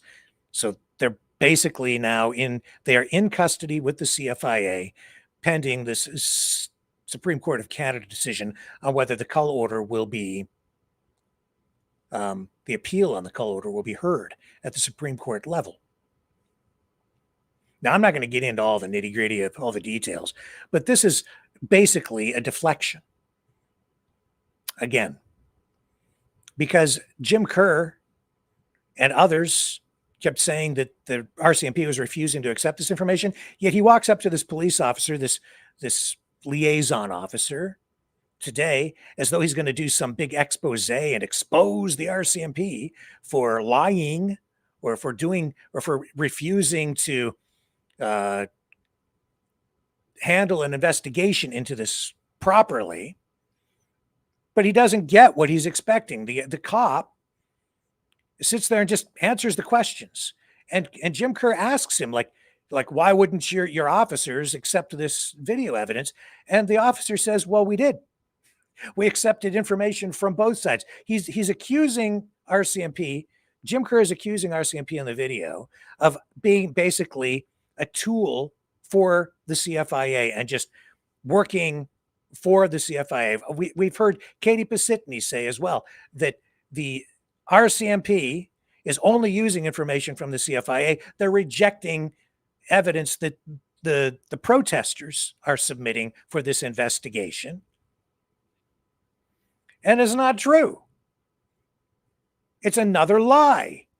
The RCMP has accepted the video evidence. All they wanted to know was, where did it come from? They wanted to know the source, because that's an important piece of information when you're accepting a piece of evidence.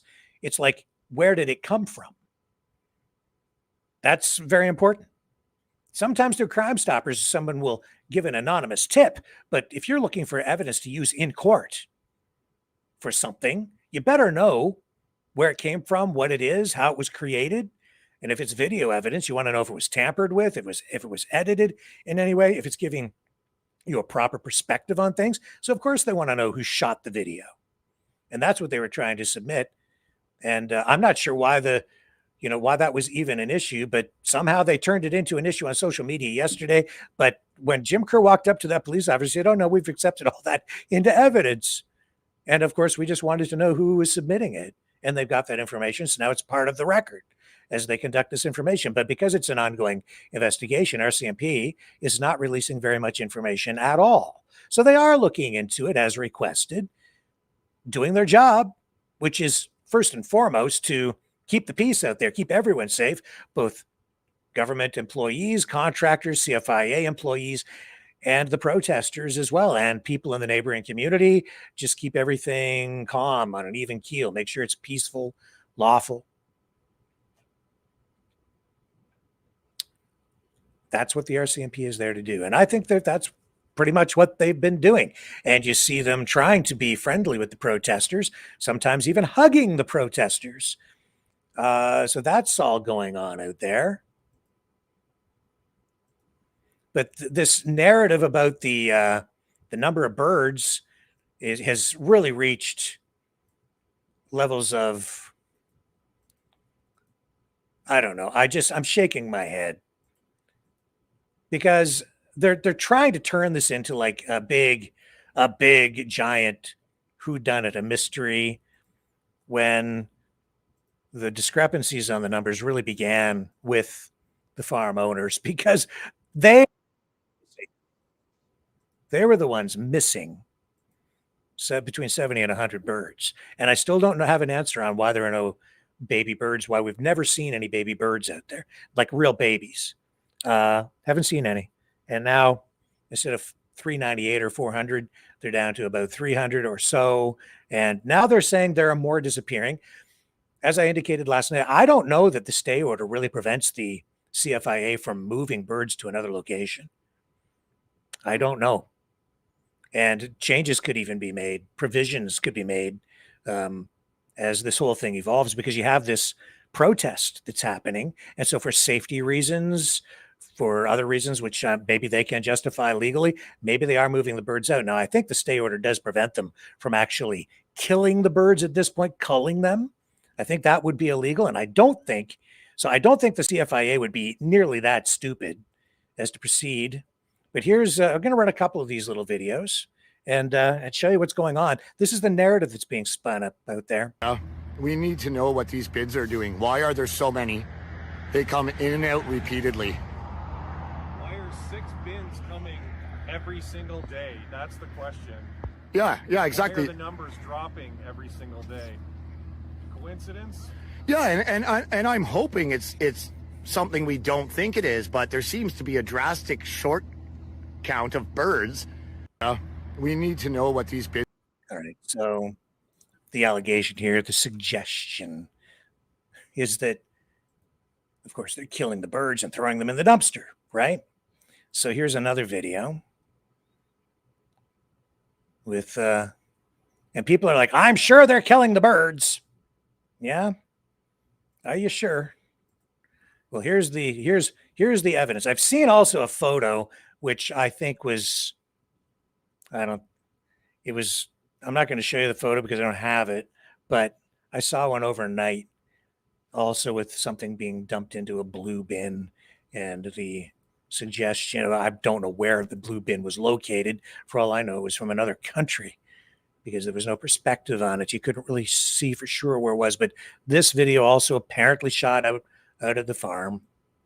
And of course, the allegation here, the suggestion, is that these birds are being just garbage loaded up into these bins. So watch this. It's just garbage.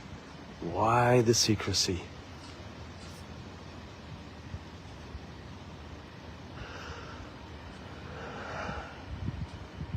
Exactly. 3 bins of garbage in this length of time.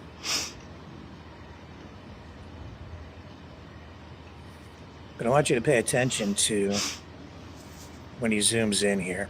So again, everybody, ask the province of BC why they were allowing the federal government to use this pit.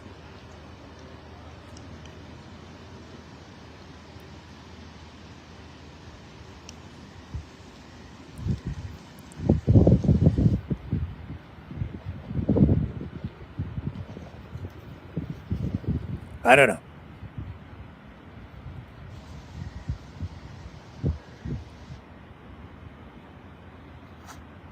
Get the license plate number of the truck. Yeah, nobody's got hazmat suits there.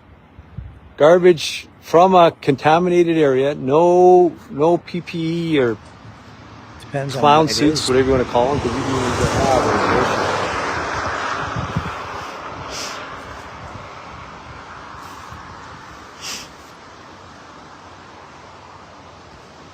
zoom in. He's going to show you here. If you look carefully, look at the way they're handling these bags. So this guy grabs a bag, takes it over to the other dumpster. This guy grabs it, and he just tosses one in. Yep. Handling all the garbage, no gloves, no nothing, but these birds are dangerous. All right, well, you're assuming they're birds in the bags.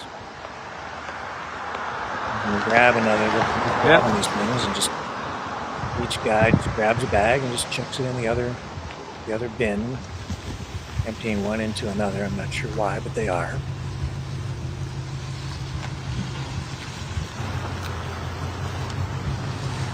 That's the officer I talked to. Okay, so I don't know what's going on out there. I don't think we're supposed to know. They have a big protest on their hands. It's costing taxpayers a lot of money because they've had to bring in police because of some things that were said online, which, of course, I showed you through the course of this, because some people talked about doing things they ought not do out there. And the cops, of course, have to prepare for the worst and hope for the best and be ready to deal with any eventuality, peaceful or violent. And if they're not prepared and something goes off the rails, then of course they would be held accountable. So they have to put a lot of resources out there if there's even a hint, a whiff of anything that might possibly go wrong. And they keep ramping things up and escalating the protest. And some people out there have said things on social media that have some people concerned. So you get a lot of cops, costs a lot of money. And what's going on with those dumpsters? Can't say for sure. But the suggestion is that they have birds in those bags. Any thoughts on that? Because I have a thought on that. And I'll tell you that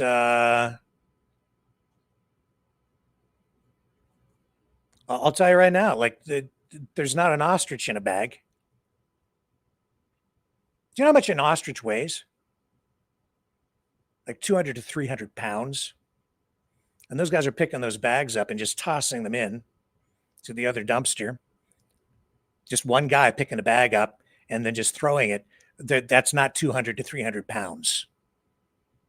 The way he was throwing those bags around. Whatever was in there, not that heavy.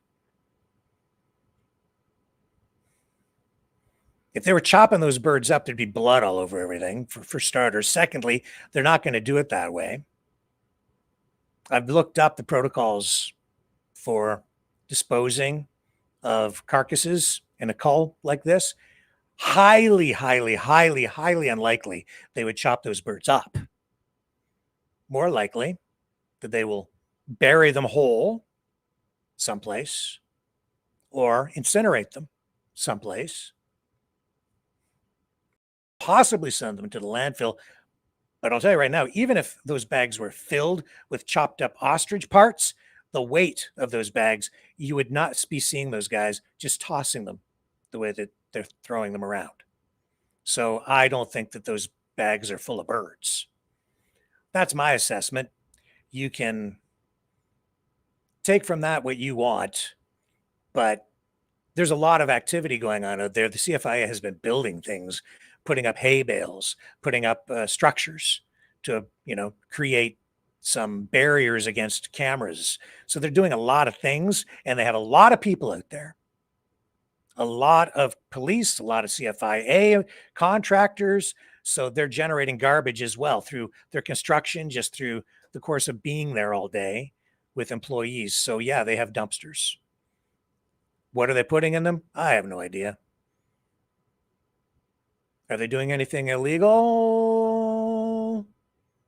Do you really think they would be that dumb? Whatever they're doing, I'd say that they probably have all their legal I's dotted and T's crossed, especially with this level of scrutiny and the ongoing narratives being spun up. It's an information war, and I think that, especially in this case, the cops, the CFIA, they're going to be very cautious about everything they do. And so to suggest that I'm not buying it, I'm just not buying it. And caught in more lies again, even today. This is why you've lost me. You tell the truth, and then you might have me. But you start lying to me, and I'm sorry, I won't follow. I'll report, and I'll call out your lies. That's my job. And if you do something good, I'll draw attention to that too. But just more lies today. Just spin. Just spin. Not accurate. Show me the study. It's a claim. The whole thing out there is based on that. These ostriches are going to save humanity with their antibodies because they have antibodies built up against the bird flu, and they're special. And they have scientific proof. As Elmo just stated, they have the proof. So show me the proof. Just show me the study. Where's the study from the farm on the bird flu? Go get it for me. Somebody send it to me. I'd be very interested in reading it. The bird flu study, not the COVID stuff. That's a whole different ball of wax. Go get me the COVID study, the bird flu study from that farm with those birds. The bird flu study on those birds from that farm related to this call order. Bird flu study. Please send it to me.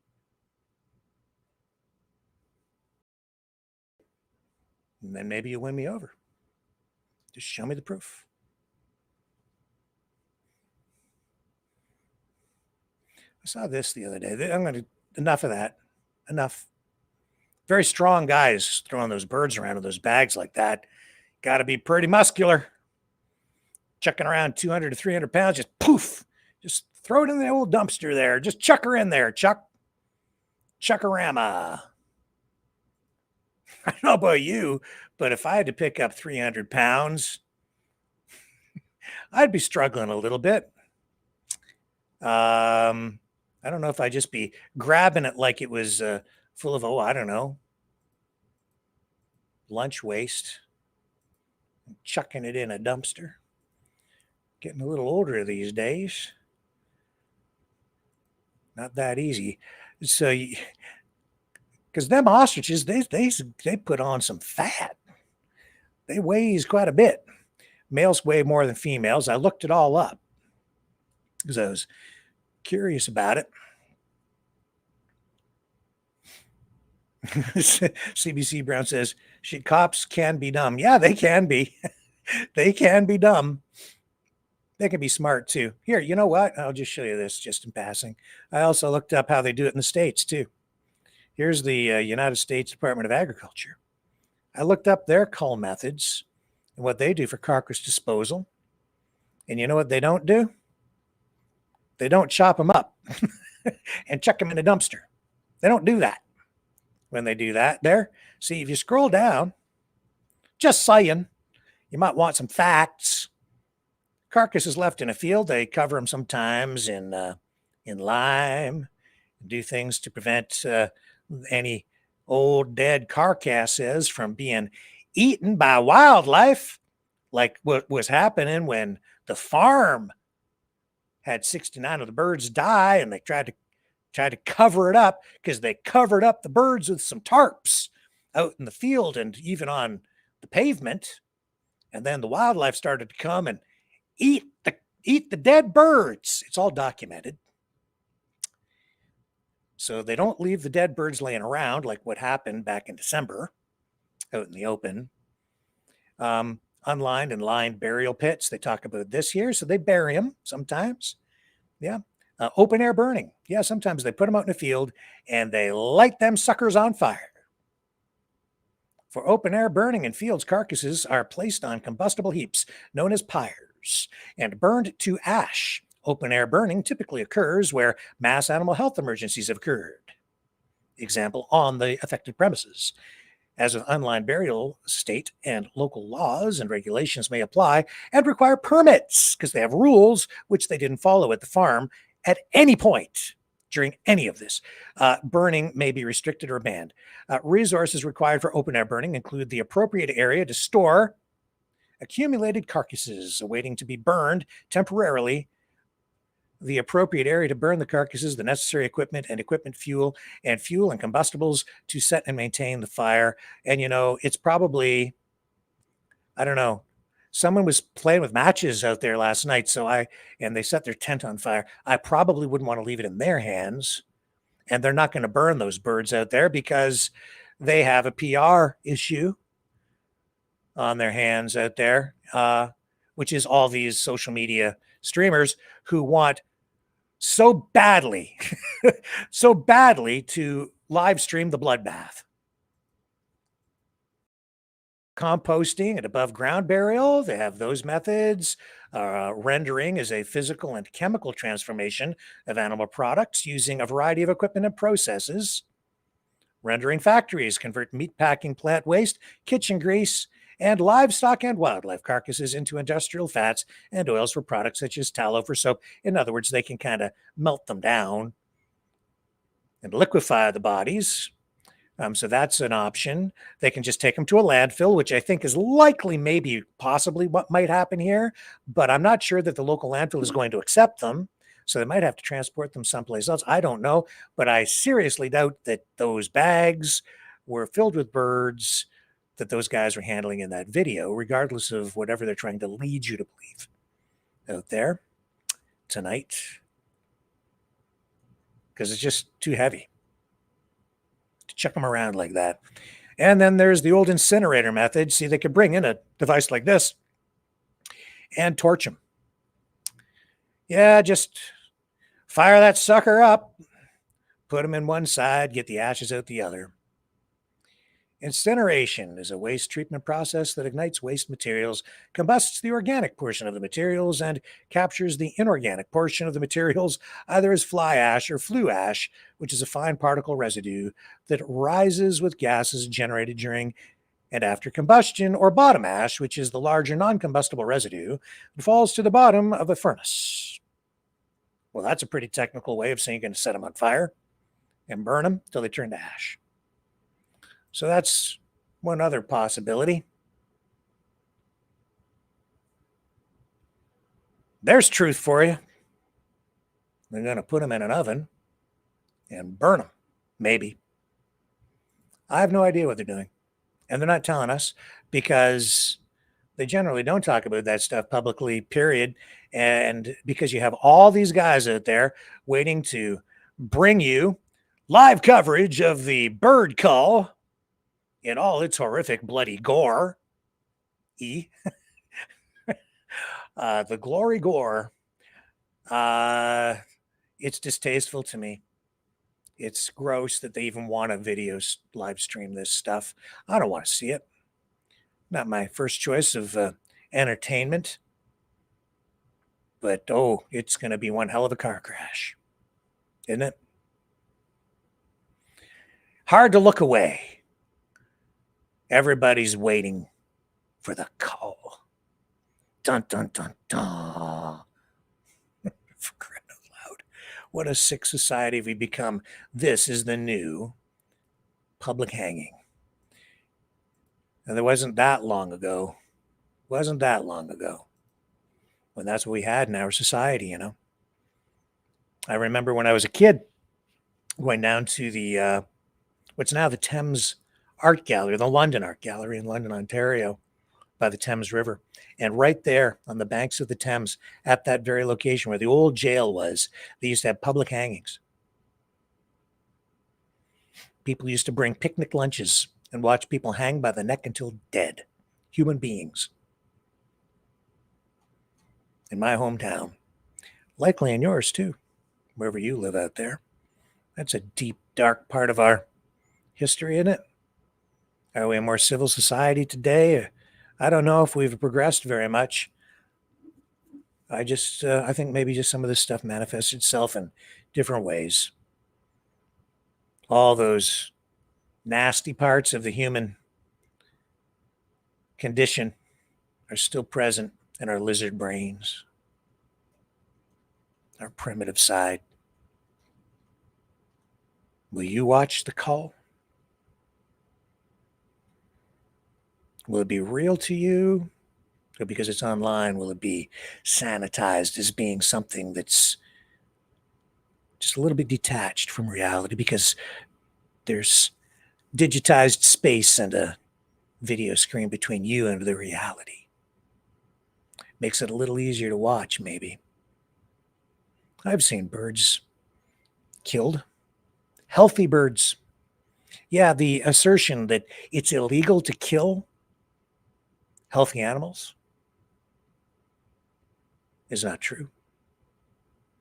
In fact, the opposite is true. Because we make damn sure in this country that the animals that are killed every day for our food are healthy. And that's largely what this is about as well. Rules to make sure we don't end up eating birds infected with viruses or birds that have been pumped through full of hormones, which doesn't happen in Canada. Regulations, rules.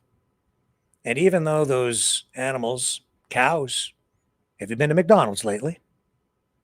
Even though those cows are killed every day in order to provide steaks and burgers,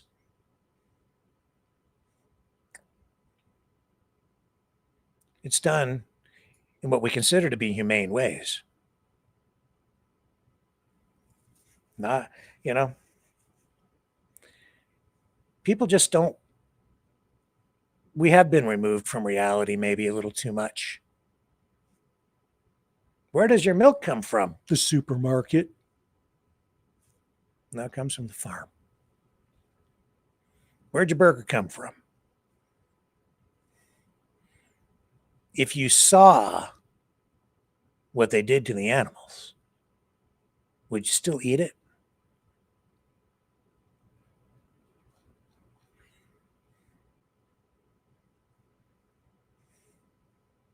Those birds.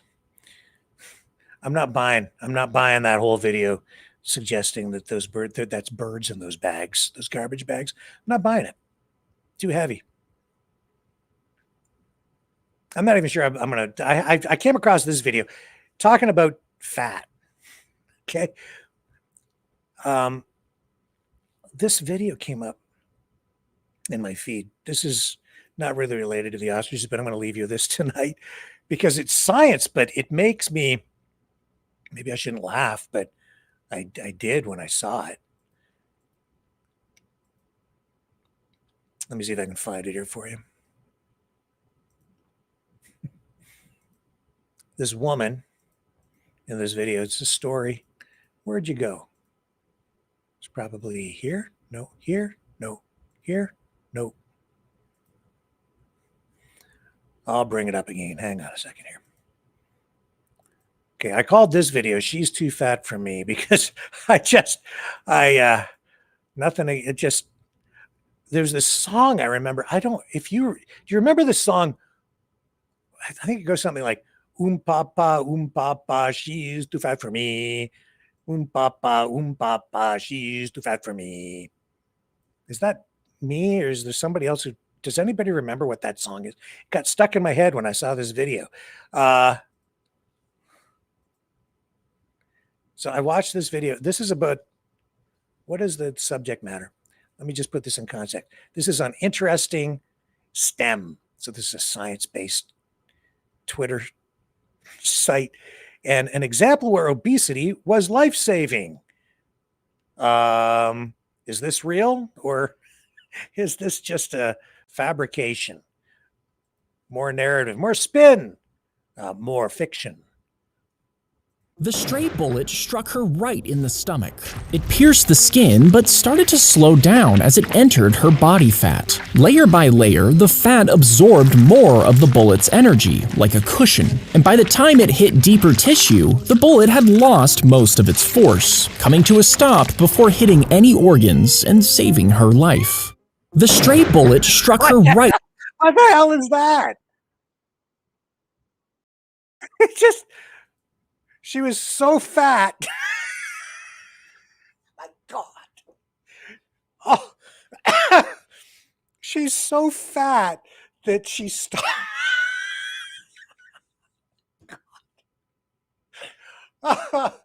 Oh, is that a true story? Is that real? Did that actually happen? What the hell? I'm gonna watch it again. Oh, thank you, Kron, for the $2 in the chat. I just saw that. Oh my God. Papa, she's too fat for me. The stray bullet struck her right in the stomach. It pierced the skin, but started to slow down as it entered her body fat. Layer by layer, the fat absorbed more of the bullet's energy, like a cushion. And by the time it hit deeper tissue, the bullet had lost most of its force, coming to a stop before hitting any organs and saving her life.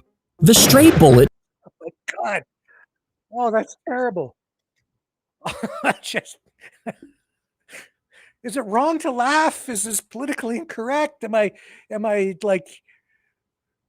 trouble now? What's going to happen to me for laughing at this? Is this a slight on obese people? I don't. I'm sorry. Okay, but it just seems absurd to me. The whole And what about that song? I'm just going to check. Has anybody heard that song before? Or is that just something that weird thing that I remember from my childhood that was also just something created? Anybody remember that song? I don't see anybody saying anything about it.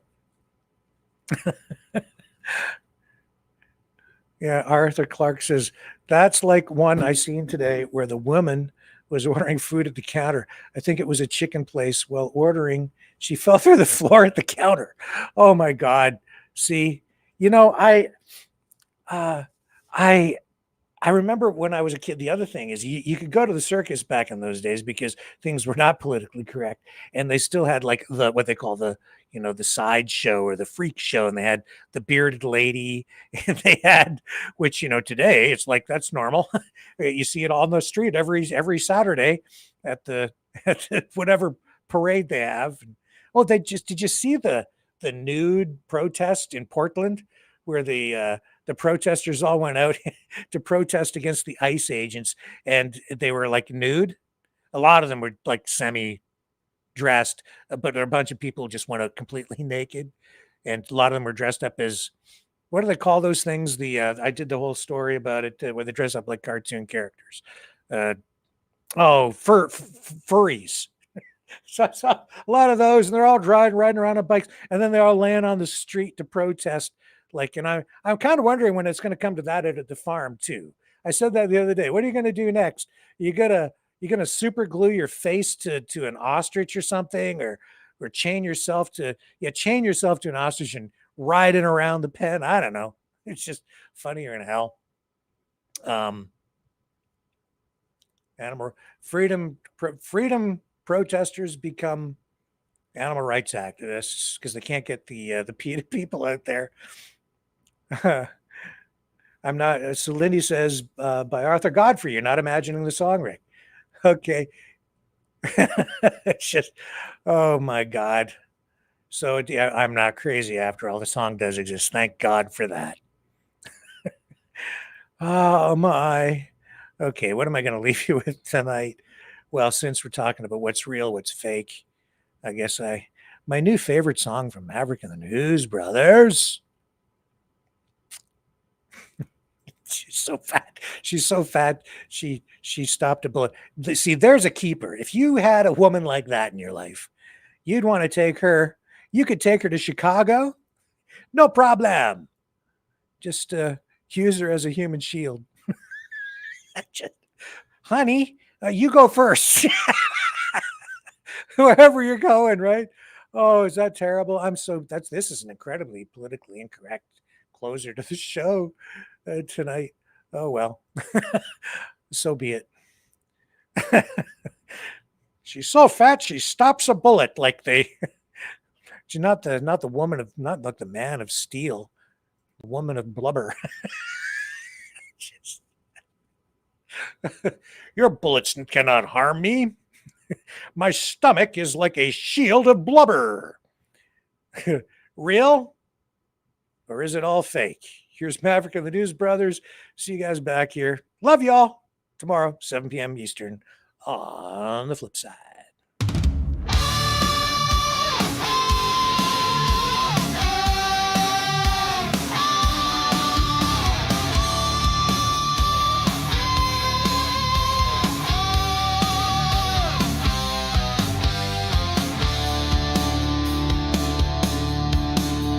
Biden's about, Charlie's alive. Elvis flips burgers on the Lower East Side. 10 Trumps mask up on your phone. Shilling meme coins by remote drone.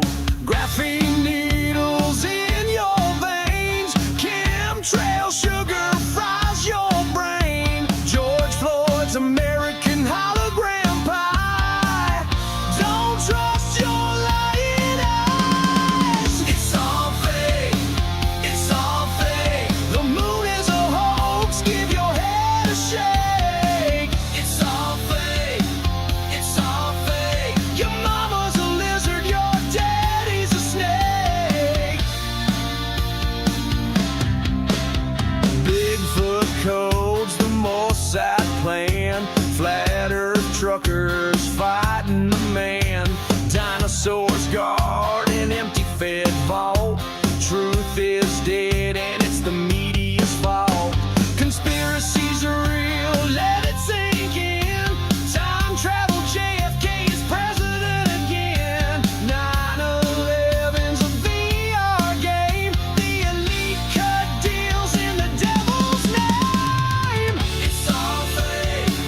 It's all fake. From the jab to the pills that you take. It's all fake. It's all fake. The Pope's in a bunker with Q as his mate.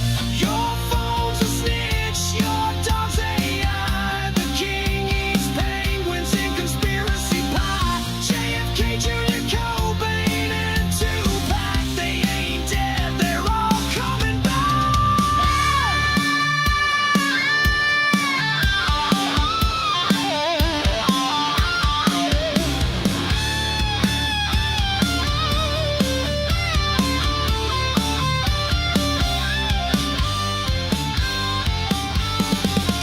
It's all fake. It's all fake. Every headline, every handshake. It's all fake. It's all fake. FBI, CIA, KGB, ABC. Are you awake?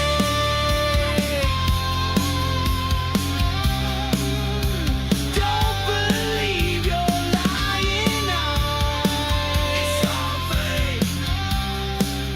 It's all fake.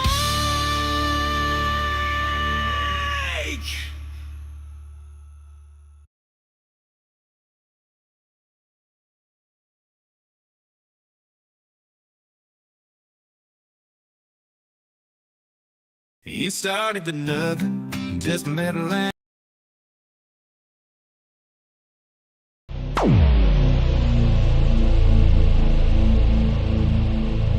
This has been a Maverick Multimedia production.